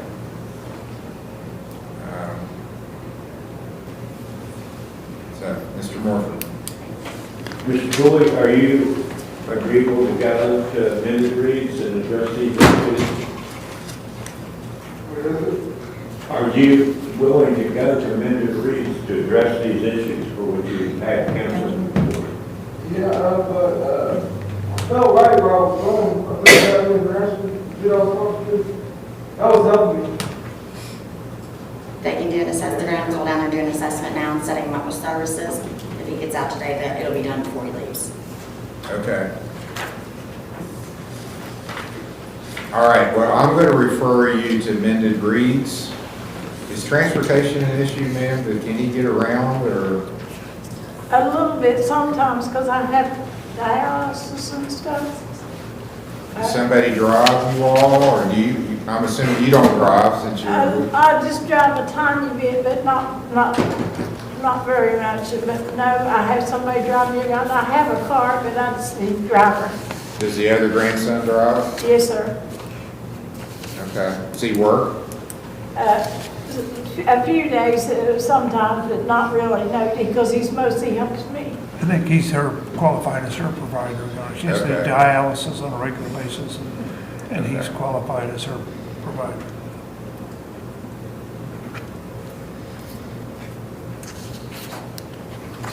Okay. So were they talking about inpatient or outpatient, do you know? I believe that if it's true that the only thing he does is marijuana, they can give him one of mild marijuana, that way Medicaid will cover it, it'll be outpatient. Okay. All right, I'm going to give him a signature bond, which means he can get out on his own signature. I'm not going to order, at your request, I'm not sure this is the best decision. At some point, let's just say this, you know, I'm concerned about your safety, but you seem to be okay with it.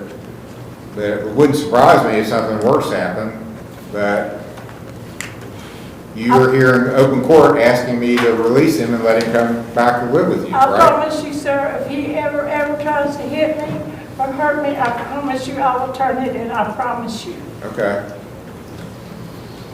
So I'm letting you have a signature bond because of your grandmother's request, and then we need to, he's going to go hopefully to amended reads, and we'll come back and get a report from them as to how things are going.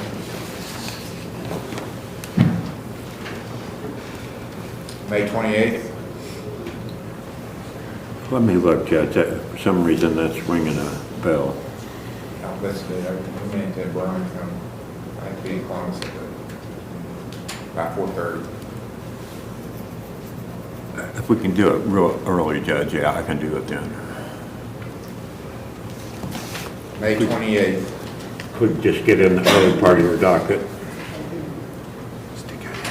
Yeah. No protection. Okay, ma'am. Thank you so much. Call someone if there's further problems and let them know what's going on. I will, and thank you very much, sir. You're welcome.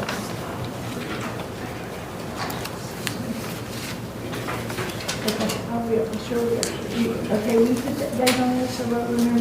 State of Ohio versus Ron Witherell, case number TRC 164698, A, B, and C, CRB 14844, A and B, CRB 131151. And James Bentley will be on that. There must be a mark on something. Thank you.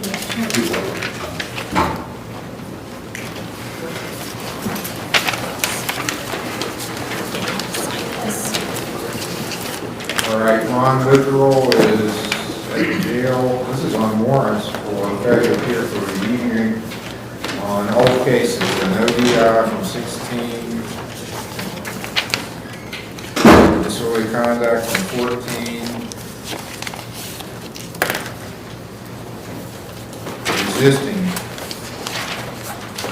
from 13. All right, Mr. Witherell, it's alleged you didn't show up for review hearings back, it hadn't been that long ago. It was actually, the cases were old, but your review hearings were back in February the 9th. So it's alleged you didn't show up. You admit or deny that? I think your mic's turned off.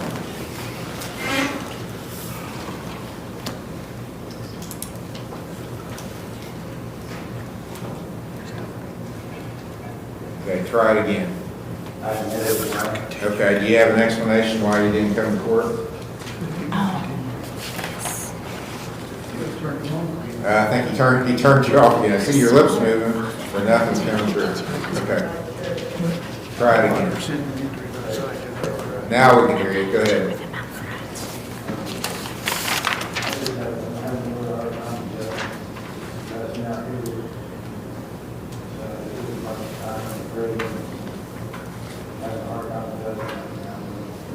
Okay. Are you living in South Point? You're in Ironton now? When did you go into the jail? Okay. Well, you know, you've been around long enough to know if you don't come to court, I issue a warrant for you, then when you have police contact, you're going to jail, you're not going home. All right?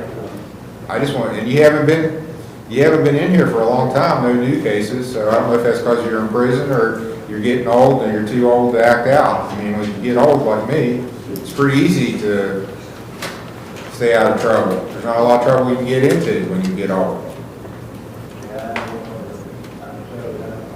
But you just gotta come to court. I mean, I am filling the jail up with people that don't come to court. Just come to court when you're supposed to and stay out unless you want to go to jail. I mean, you know what's gonna happen if you don't come in when you're supposed to, right? Okay, I'll send you the time served. I'm gonna give you another review hearing date. July 1st will be your next review. That's easy to remember, right? July 1st. And take care of some of it. You still owe some fines and community service. You gotta get this taken care of, or, you know, eventually at some point you just have to lay it out in jail. You don't wanna do that, do you? Okay. You work coming pretty regular court, so start it back up. Just kind of put it down on the calendar or the refrigerator or whatever. July 1st, you gotta come to court in Chesapeake at 9 a.m. State of Ohio recalls Jesse J. Bentley from Orange County Jail, case number TRD 212464, TRC 183773. Yes.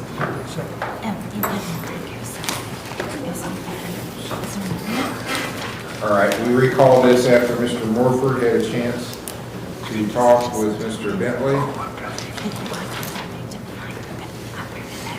Your Honor, Mr. Bentley would like the opportunity to return to treatment. Taylor, I believe, has done an assessment and is willing to accept him at Bethesda.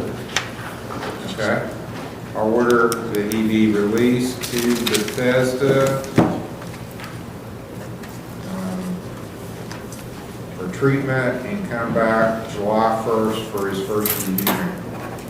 And Taylor will text me if you leave immediately. Absolutely. And then the dogs will be let loose. Correct. Okay. Thank you, Your Honor. You're welcome. You're going to go to Bethesda for treatment. Thank you, sir. You're welcome. Jesse, make the most of this opportunity. Absolutely. Don't leave. Come in here every time we see you clean and compliant. Yes, sir. Thank you. Thank you. You're welcome. State of Ohio recalls David L. Fetty, case number TRD 231820 A and B, CRB 24140, and Tracy McDonald is on deck. Judge, I believe the prosecutor was able to speak to the victim on the traffic case, and he had a deductible of $250. Okay. Fortunately for them, they had good coverage. They paid most of it.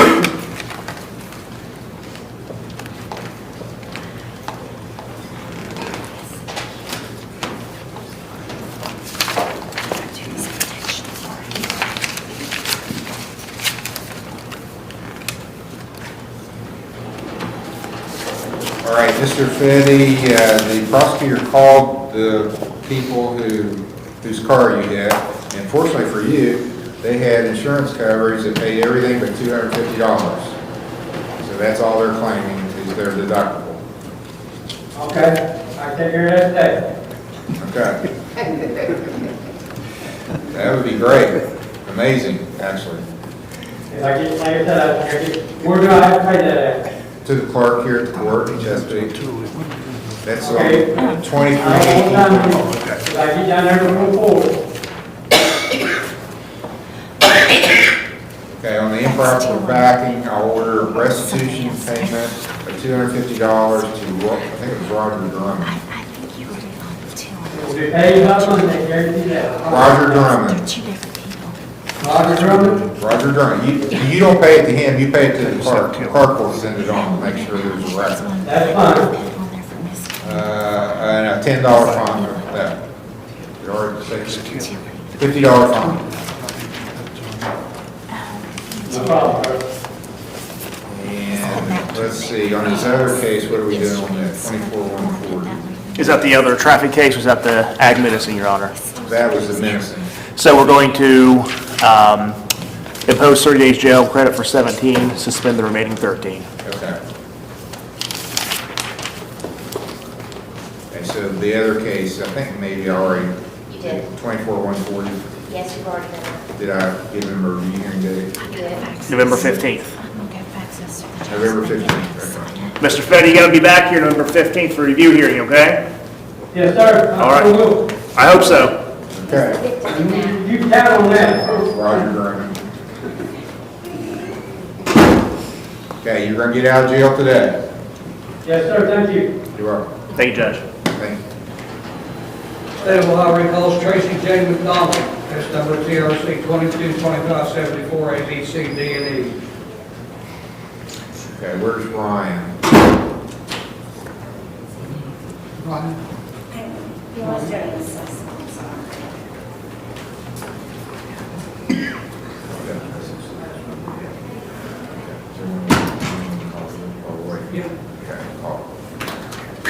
State of Ohio versus Jacob D. Hatton here at the court, case number CRB 23756, TRC 231823, A, B, and C.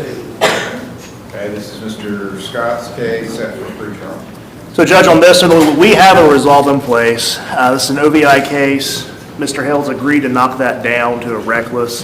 Mr. Hatton just needs to complete the 3-day driver's course. I have confirmation that he's paid for that. He's scheduled for it for June 6th. So what we do, Back after that. yeah. Yeah. Judge, with me being out of town, I've got July 12th. July 12th to be done. Okay, that is a Friday. Defendant waives time, case is continued for another pre-trial, July 12th. Yeah, wait on me outside, just a second. State of Ohio versus Kimberly D. Trout, case number CRB 24252. It's Mr. Scott's case, pre-trial. Judge, first pre-trial, this is a Walmart shoplifting case. I spoke to Mr. Lambert on this one. I believe our intention is we will enter a guilty plea in exchange for some suspended jail time, probation, and restitution, I believe, in $107. Was there a restitution owed, or was it for the things? I think that was the amount. The value of the items, Your Honor. Right. But I don't think they left. I think they cut back so it wouldn't be restitution. All right, Ms. Trout, do you agree with what Mr. Scott has represented to the Yeah. court? Do you have anything you want to tell me before I sentence you? I'm sorry, and it was very stupid of me. Okay, I'm going to order that you go do a urine screen before I actually sentence you. So go do a urine screen, come back, and then I'll do your sentence after I get the results. I'm on the box. It'll show up. I Yeah. want to see what's in there. Okay. Head out, and they'll get you, okay? Okay. State of Ohio recalls Tracy J. McDonald at the Lawrence County Jail, case number TRC 222574, A, B, C, D, and E. Okay, you guys talk, and what's the result of that? We're still working on it right now, Your Honor. Oh, okay, you're talking to your folks? Yes. Okay, why don't you just sit there, Mr. McDonald? How long do you think it'll take to get it in? 10 minutes. Okay, you're the last person we have at the jail, so if you want, if it's okay with the jail, we can keep him there. We'll call him back up as soon as we have word where we can proceed. Thank you, Your Honor. Thank you. State of Ohio recalls Chastity Seckman on Zoom, case number CRA 23688, CRB 23689. Okay, I did get a report from OVP, so it's not too bad. Yeah, appears she's compliant. Yeah. I know she's treating, I believe, for lung cancer, is that correct? Ms. Seckman? I've got a couple of things going on, Yeah. as long as, something lung infection that I'm being treated for right now before I can do anything else. Okay, let's come back in July. Let's make it July. What's your availability? Any Monday or Friday, Your Honor, Okay. be fine. Except July 15th? 15th is fine. July 15th is going to be your next hearing. And you can appear by teleconference. Thank you, Your Honor. You are. 9 o'clock? 10 o'clock. 10. Yes. Thank you, Your Honor. You are.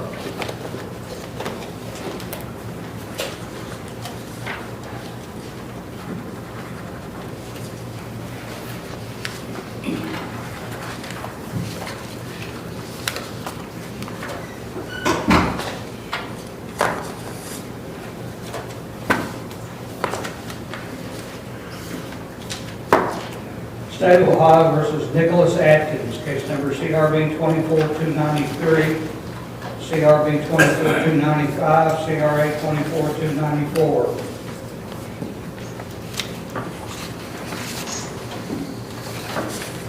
Okay, so these are arraignments. Yes. Yes, sir. And you're Nicholas Atkins? Yes, sir. You can stand behind the table. And you've been handed copies of the charges. That drive for a couple hours before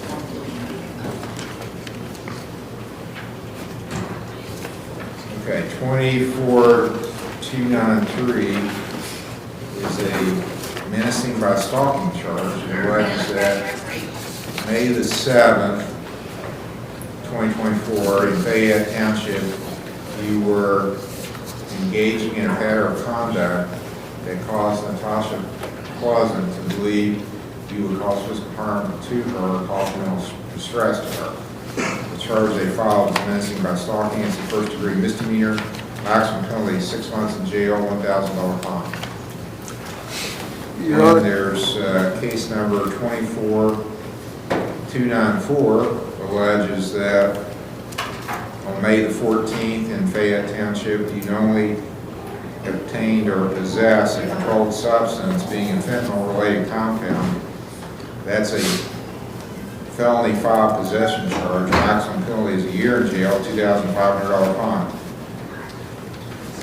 Case number 24295 alleges disorderly conduct. On May the 14th in Fayette Township, you recklessly cause other people inconvenience, annoyance, alarm by engaging in fighting, threatening to do harm to their person or property. Also being violent or turbulent. So that is charged as a minor misdemeanor. Maximum penalty is $150 fine, no jail time. Do you understand these charges, sir? Yes, sir. I have something to say about the stalking thing, though. Well, hold on just a minute. Okay. Were you here when I explained the rights of defendants? I don't know when you arrived. Yes, sir. One of the most important ones is that you have a right to remain silent.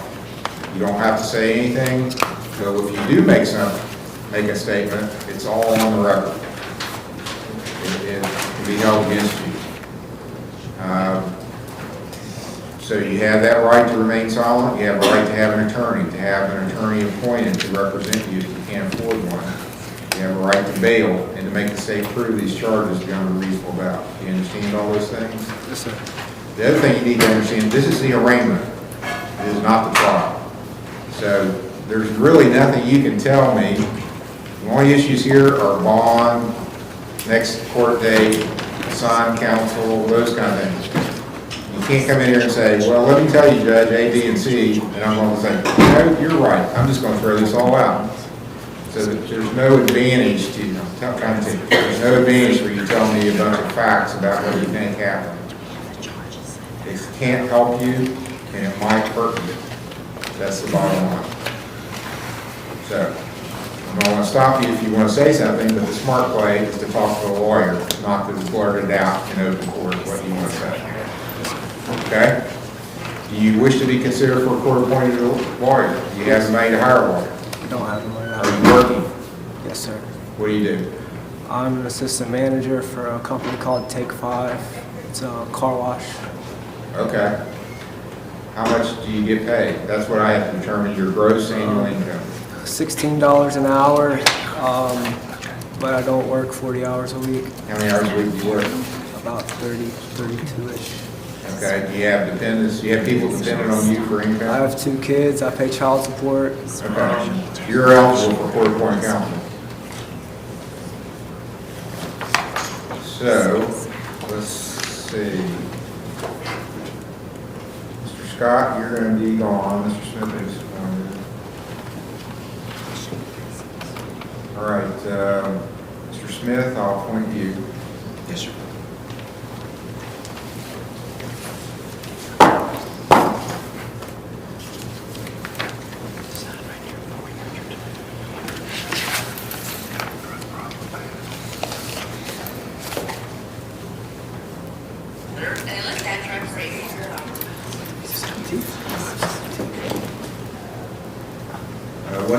Well, he has posted a bond. In fact, I think he's got 2 bonds out. Let's see. Here, here's what your bond is. Yeah.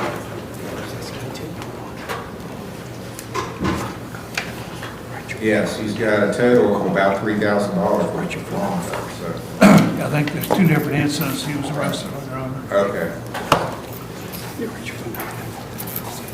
So your bonds are continued.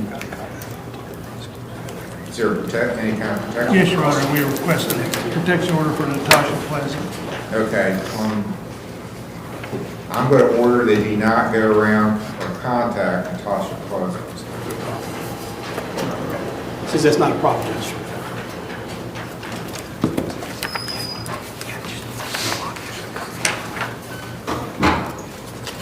When do you want to come back for hearing?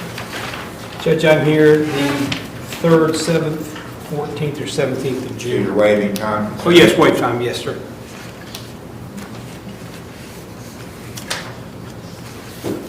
Let's make it the 3rd, June 3rd. That'd be fine, Judge. June 3rd will be the next hearing on everything. 17th.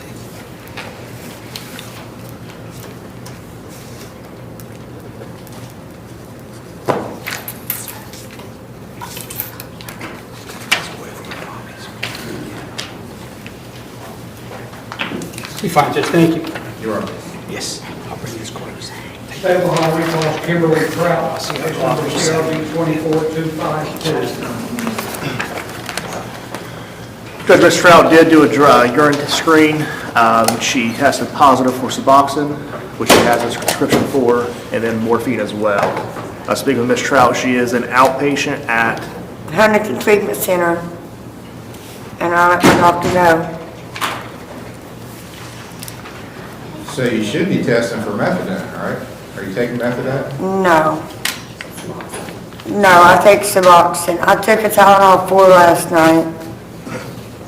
So, did you say Huntington Treatment Center, or where did you say? Huntington Treatment Center. I didn't know they did buprenorphine. I thought they just did methadone. Yeah, they do Suboxone, they do methadone.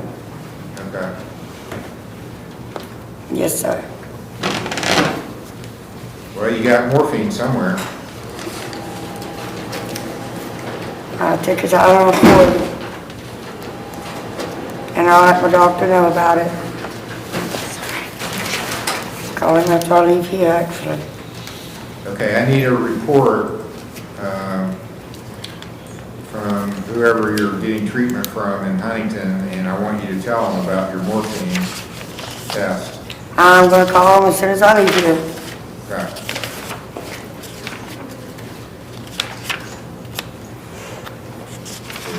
You have a bond up, right? Is that right? She does, Your Honor. Yeah. So what I prefer to do in that circumstance is not sentence you.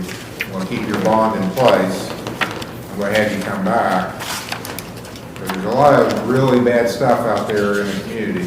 Morphine is kind of the same molecule as fentanyl. And you get old with fentanyl, Right. you can be gone. Yeah, I'm not gonna do that, Your Honor. Well, you know what? You can get it and not even know it. True, but my daughter, she's in a, what is it? It's a youth academy. And I've been taking 2 drug tests for her for a year. Okay. and pass everyone. I want you to come back. When are you gonna be back, July 12th? July 12th, Your Honor. I want you to come back July 12th with some more reports as to your treatment, and I'm probably gonna test you again then and see what you're showing. I'll be clean. Okay, that's what I want to see. Thank you, Judge. Judge. Said it's a sentencing on July 12th. Thank you. Clean. Thank you. State of Ohio versus Robert E. Hensley, case number CRB 23-324, CRA 21-345, CRB 21-346, CRB 21-222, CRB 21-1141, 114A. Robert E. Hensley. Okay, I can't even read who's, I need to see the file. Yes. I've got a new position. Okay, yes. If he refused, I'm not gonna give him. I don't know if he did or not. Because what happens is, I mean, why would you ever take the test? Because they'll refuse, then they come in and they just give them, okay, we'll stay it. And then they'll come back 2 or 3 months later and say, well, you know what, you don't have enough evidence to convict me. And then they'll plead to something less, and they don't get any consequences for refusing, so that's my new position. He did correct that, Judge. It was still high, 65, but he did submit.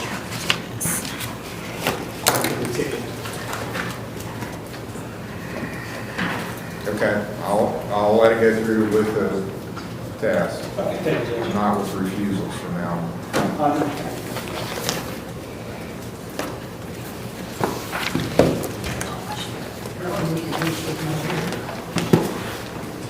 Robert Hensley.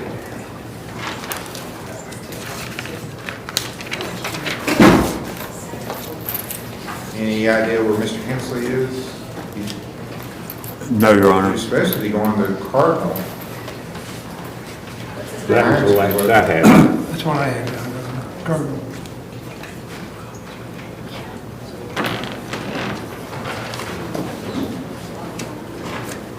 I bet that he went to go to OVP, graduate, and then go to Cardinal. Right. That was my notes, but I don't know if he did. Let's try to get a hold of Cardinal, see what they say.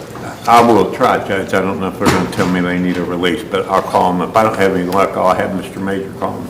Okay. Thank you, Judge.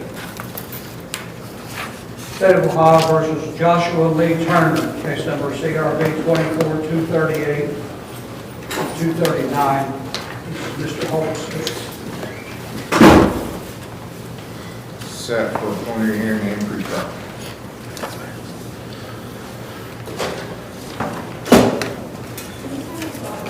Your Honor, you remember correctly, we were here, Mr. Turner was in jail on the warrant for this Monday. We reset this. His wife, the mother of the alleged victim as well, indicated she didn't want to pursue this, and Mr. Hill asked that we continue it and come back so that CPS he could get the input from CPS.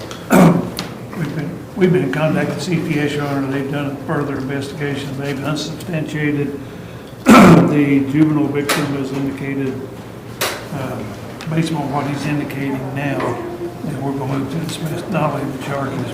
All charges? Yes, sir. Okay, all charges are dismissed. Thank you, Your Honor. Thank you, Your Honor. You're welcome.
Ohio recalls Robert A. Kinsley, case number CRB 23-344, CRA 21-345, CRB 21-346, CRB 21-222. Yeah, on 4/27, he punched another client and left ASA.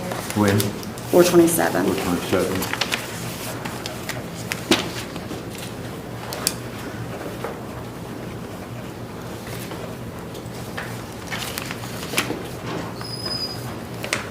Okay, he's left treatment. Against medical advice, he has not appeared here today, so it'll be a warrant issue. This was a misdemeanor, so warrant from this court will issue for failure to appear. Thank you, Your Honor. Thank you. Thank you, Judge.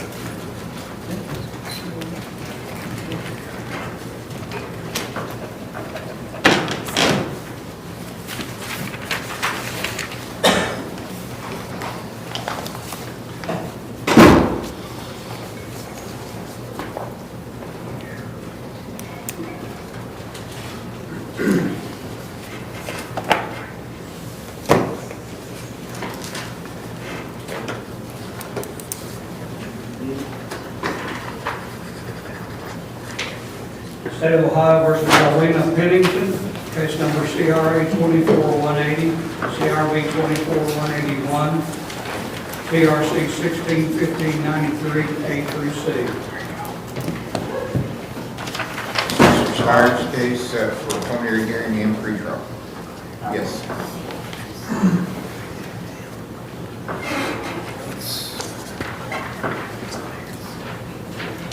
Thanks.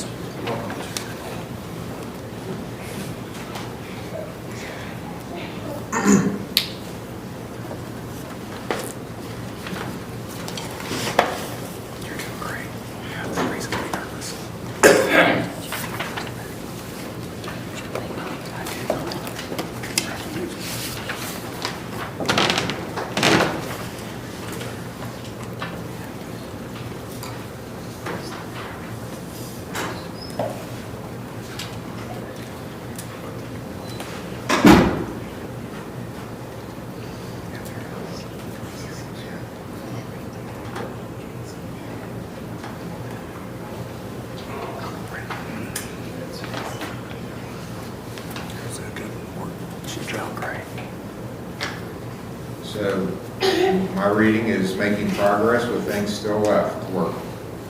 That would be my take as well, Your Honor. I'm not sure what sort of a time frame you'd like to come back on. July 1st. July 1st, let me take a look. I am available. Next hearing will be July 1st. 10 o'clock. You're making progress, Ms. Pennington. Thank Keep it you up. very much. She's doing really well, Your Honor. Good.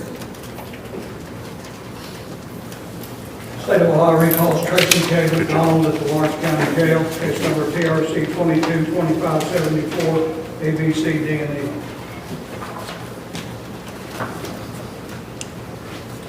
Tracy McDonald is at the jail on teleconference. Can you hear me, Mr. McDonald? Yeah, I agree. All right, and then Ryan is here from TTC. What have we got to report? We can accept him. I just wanted to clarify, are we taking him only for detox? Well, he says he needs treatment. Well, that's why I'm asking, Your Honor. He's pretty adamant that if he's only going to do detox. I've spent almost the last 2 years in treatment. I think I know what they can teach me. I am in a bad way right now, but I can't get it.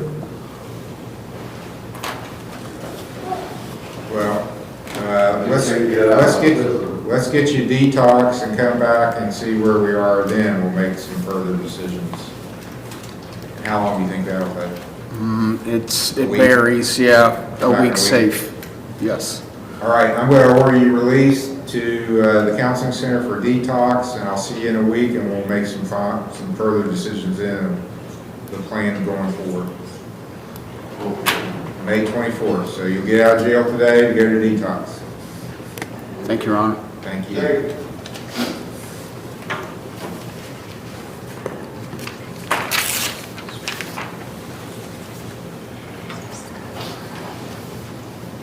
State of Ohio versus Brittany and Caldwell, case number CRB 13-1057, CRB 13-1153, A and B, set for sentencing. Mr. Morford's case, set for sentencing, she's at Bethesda. May I approach, Your Honor? Yes. Great. I got moved to Server Living yesterday. You what? I got moved to Server Living. I got a divorce and I got my driver's license. Ms. Caldwell was transitioned to sober living Friday, no. Yesterday, I'm so sorry. And we're going to kind of test the waters with some freedom and see how we go. Okay, very good. Thank you. How you feeling? Great. You look good. Thank you. And I got my driver's license back. Judge, she's doing exceptionally well. She's got her driver's license back. She got her freedom back Wednesday. I guess she got a divorce, and it's thinking all positive. Okay. Looking for work now? Or is Yes. that one of the next steps? And then I want to go back to school in the fall. Okay. Good goals. Let's see. Set a bunch.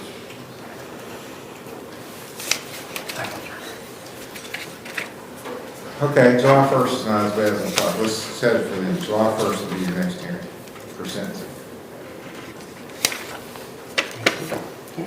Thank you, Ellen. Thank you, Your Honor. State of Ohio versus Cody A. Kelly, case number CRB 18292, CRD 18628, A and B, CRB 16661, CRA 14498. Mr. Morford's case, set for sentencing.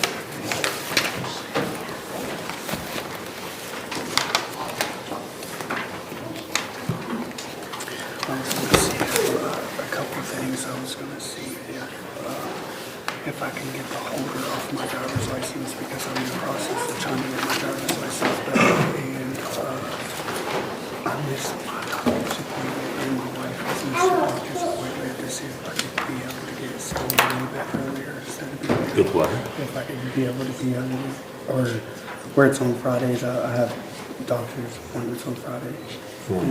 See if you want to move it to Monday. It don't matter, or an earlier time on Friday. Well, that can't be good. Right. Mr. Morford? Judge, he's wanting to try to get the holder on his driver's license lifted. I don't know exactly who has the holder on it. It's for unpaid tickets.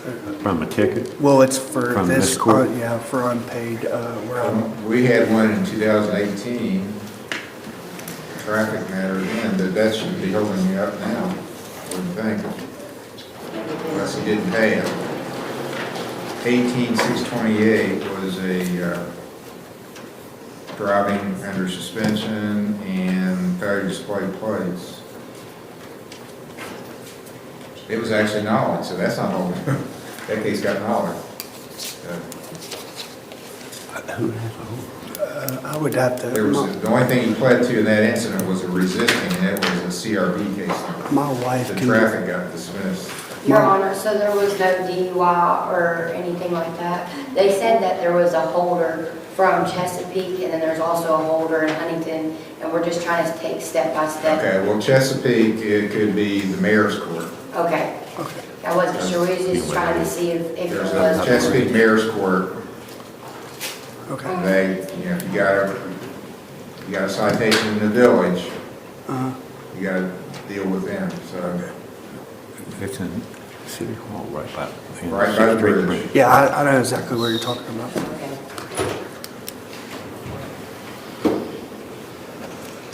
Okay, is he, are you paying anything on your I cases today? have $50 today of it. I mean, it would leave me flat broke, but I mean, I paid $500 last month. I was gonna see, I mean, if I have to, I would give the $50 up to, you know.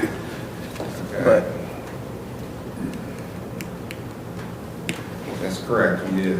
Okay, I'll let you slide. Thank you, Judge. Thank you, Judge. July 1st will be your next hearing, and remember, you can come out and do community service. Yes, You get sir. credit on doing those days. Can you see about the, where it's? Your Honor, I have a question. We both have appointments on Fridays, And I missed mine and he missed his. Is there any way that he could be seen earlier or no? Mondays, I'm setting the next one on Monday. Okay, yeah, it's just Fridays we go to our doctor. Sorry, thank July you. 1st is a Monday. Thank you so much, sir. Appreciate you. Thank you, Judge. Get these taken care of and you can quit coming back. I know, I'm trying to. Thank you. Take care of these and don't get any more. That's the way you have it. Oh, yeah. State of Ohio versus Daniel L. Lucas, case number PRC 231414, A, B, and C. Mr. Smith's case, sentencing. It is, did Bobby give you a report? Did he give you one also? He did. Okay. I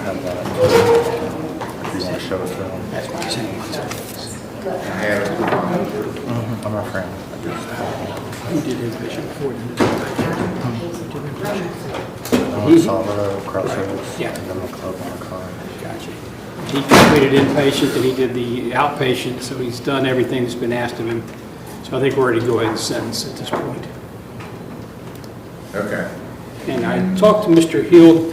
He did 27 days in jail, and we talked about making this a second offense and counting that as his jail time.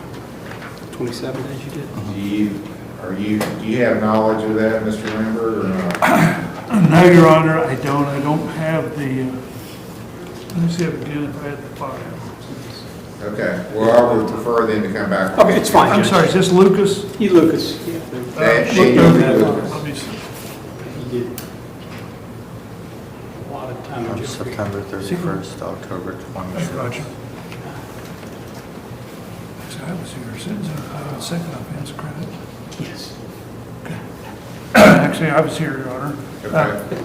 So I think we would agree, based upon completion of the treatment, agree to plea as a second offense credit for time served.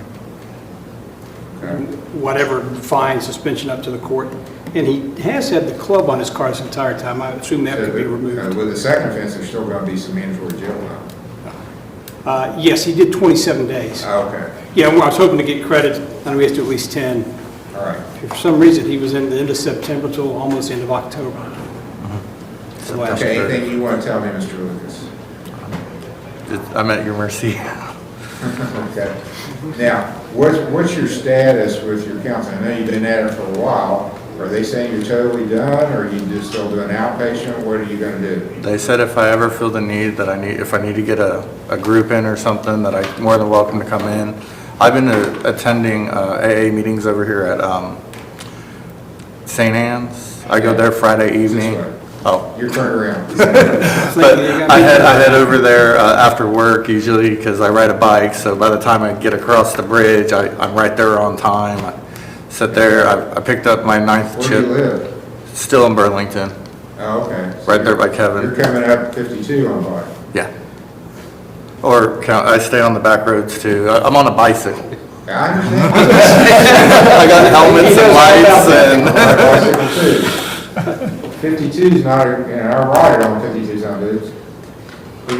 Pretty crowded with traffic, especially in the evenings. So. And I will make a copy where he completed May 15th as outpatient. And Yeah, previously Wednesday. completed inpatient. Yeah. Or just make a copy. Yes, sir. Okay, well, congratulations for completing that. I'll treat this as a second offense. I'll impose a $500 fine. I think it has to be $525. $525 is the minimum on a second. Or you pay the court costs. A 1-year license suspension. That started though September 30th. Yes. 30 days in jail, and I'll give you credit for 27. Serve, suspend 3. I'm going to make it 2 years of level 5 probation.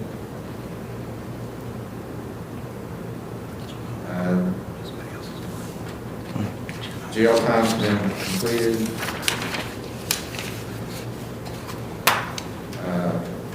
Treatment is completed. The only other thing, Judge, he still has a club on his car. The state, his mileage is not interested in a forfeiture of the vehicle. Okay.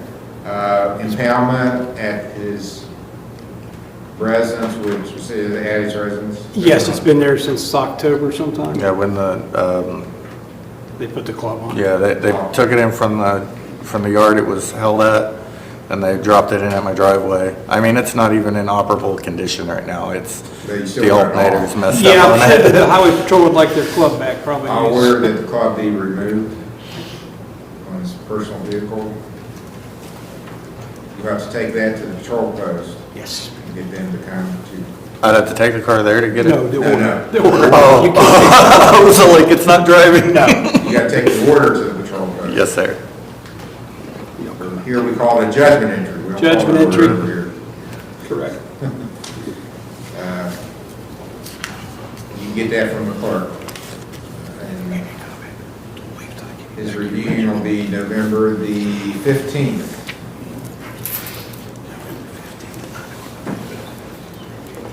And, oh, you need some community service too. 60 hours of community service since this summer. Speak with Mr. Major about your probation and then you're free to go. And I could do extra community service to help pay for some of these fines? You can. Yes, sir. Okay. He'll talk. Okay. But don't leave till you're back to Richmond. Thank you, Judge. Thank you, Your Honor. Good luck to you. Don't go backwards. Keep Yeah, on forward. don't. I carry these with me now. State of Ohio versus Kenneth Roberts, case number CRB 23-142.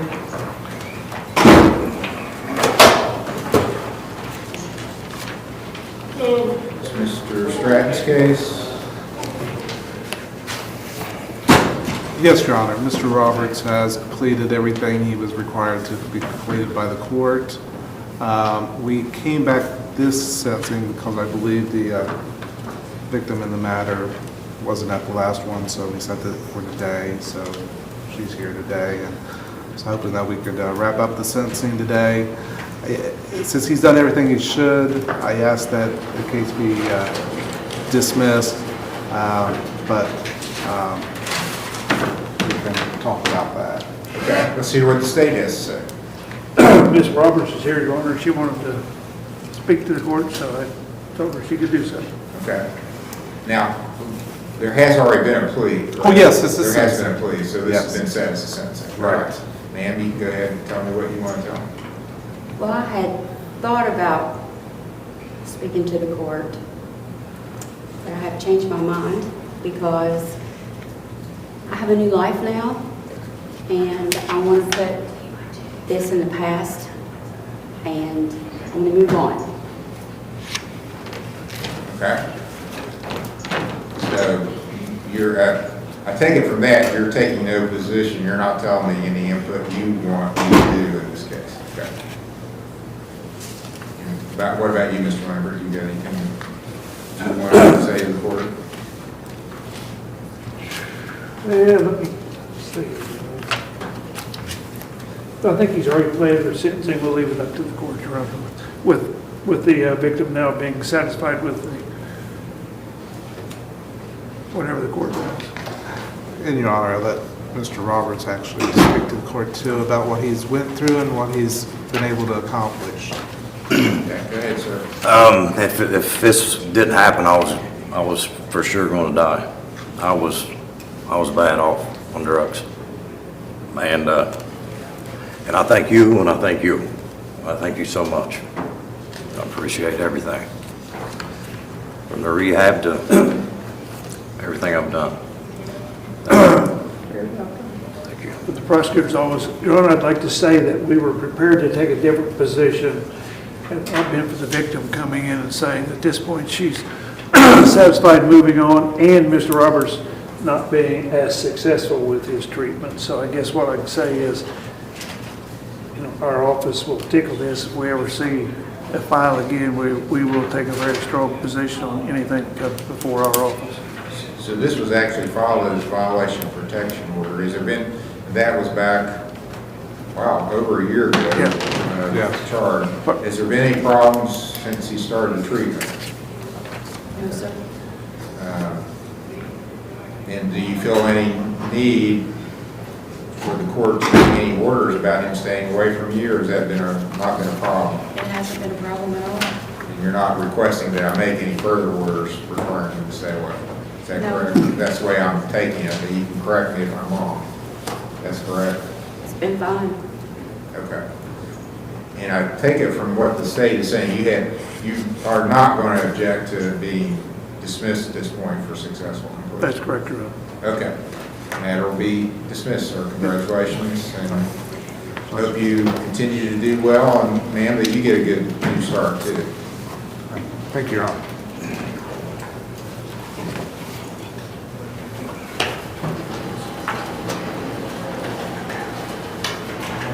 State of Ohio versus Dana Howard, case number CRA 24235.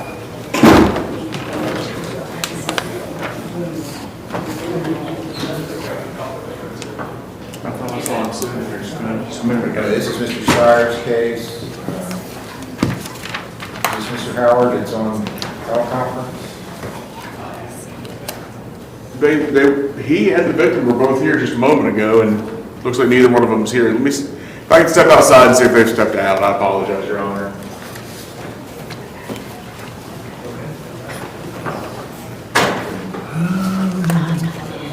Please step into this agenda. State of Ohio versus Donald J. Wilson Jr. Case number TRC 072723 ACNC.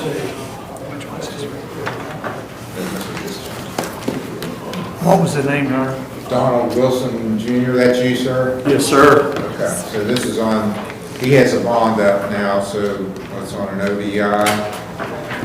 Okay, so what are you going to do on your case? Are you paying anything on your case today? I'm doing the community service, and I wanted to work off the fines if possible.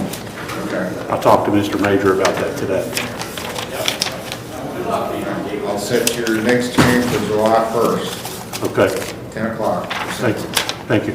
You're welcome. Who's the gentleman on, we've got another gentleman on teleconference. Looks like he's. James Conley, sir. James Conley? Yes, sir. Okay, well, were you ever set for today? Yes, I'm going for, review hearing. Okay, well, we passed those up a long time ago, but we'll look and see. State of Ohio versus James Conley. Okay, we've got your file. All right, James Conley is 22, 27, 20, 22, 25, 37. Okay, you've made some payments. You still owe some, and you still owe some community service. Correct? Yes, sir. I just got a new job where I'll be able to get more hours in on my community service, more than my shift now, so I'll be able to get down there in the morning and be able to get the community service hours in. Okay, I'll cancel the warrant. I issued the warrant this morning. We thought you didn't show up, so I'll cancel that. Yeah, I'll be on here for a few hours. I just didn't, I didn't know how to. Well, I would suggest maybe next time that happens, call the clerk's office and say, I've been on here. All right. Okay, so you don't have anything to pay today? I can leave like $10 in there. Okay, go online, pay $20, and I'll put your next hearing for July 1st. It'll be at 9 a.m. All right, thank you. You're welcome. I do want him. Oh, she said she was here. She's still here. Our fifth nation Okay, Dana. All right, thank you, Your Honor. You're welcome. Dana Howard? Your Honor, I thought I saw him here. Apparently, the person that I thought was him wasn't him. I apologize for that. I just called him. He has his days mixed up and thought today was Thursday. The victim has also left, so I think we probably need to reschedule this thing. So I'm going to ask that his... Wasn't there supposed to be a house key trade Is off or that something? key here? Yeah. I think she was told she didn't have to be here. Just She came this morning. But she did come this morning. I think the big thing was he was supposed to bring a key in. Did that happen? Did the house? No, Your Honor, and he didn't get his personal belongings either. Okay. But she's still willing to give that to him, but he's not coming to get it. I'd like to ask to continue this matter, Your Honor. Okay. Seems like that was a big deal when they were here, and then he doesn't show up. It wasn't, it was just recently, he was here Monday, right? I don't know if it was Monday we were here, but we were here very recently. Yeah, we were here Monday. To that. Yeah. He was gonna get. Oh, he's gotta be here. When do you want to do it? How about Monday? I won't be here. It'll be good. I won't either. That sounds good. That's settled. I will. May 20th. It's gonna be. I will tell him to be here Monday and also to mark his calendar. Bring your dinner. Get hold of her. She don't have. She don't have to be here. Yeah, we told her that. Thank you, Your Honor. Recall Charles Johnson II, case number TRC 21-1257. Your Honor, this is the one that actually is a Lawrence County prisoner, but he's housed in the Gallia County Jail. That's the reason he did not appear this morning. Okay. Well, I guess he can't be here if they send him to Gallia County. So let's reschedule it. Monday? Reschedule for Monday, the 20th. 21-1257.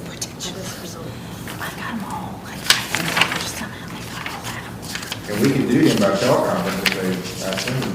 Yeah, they got a brand spanking new jail that they took our money that we turned down. That we said we couldn't build a jail for $15 million, and they built a jail. And I bet they got teleconferencing capabilities too. I'd say.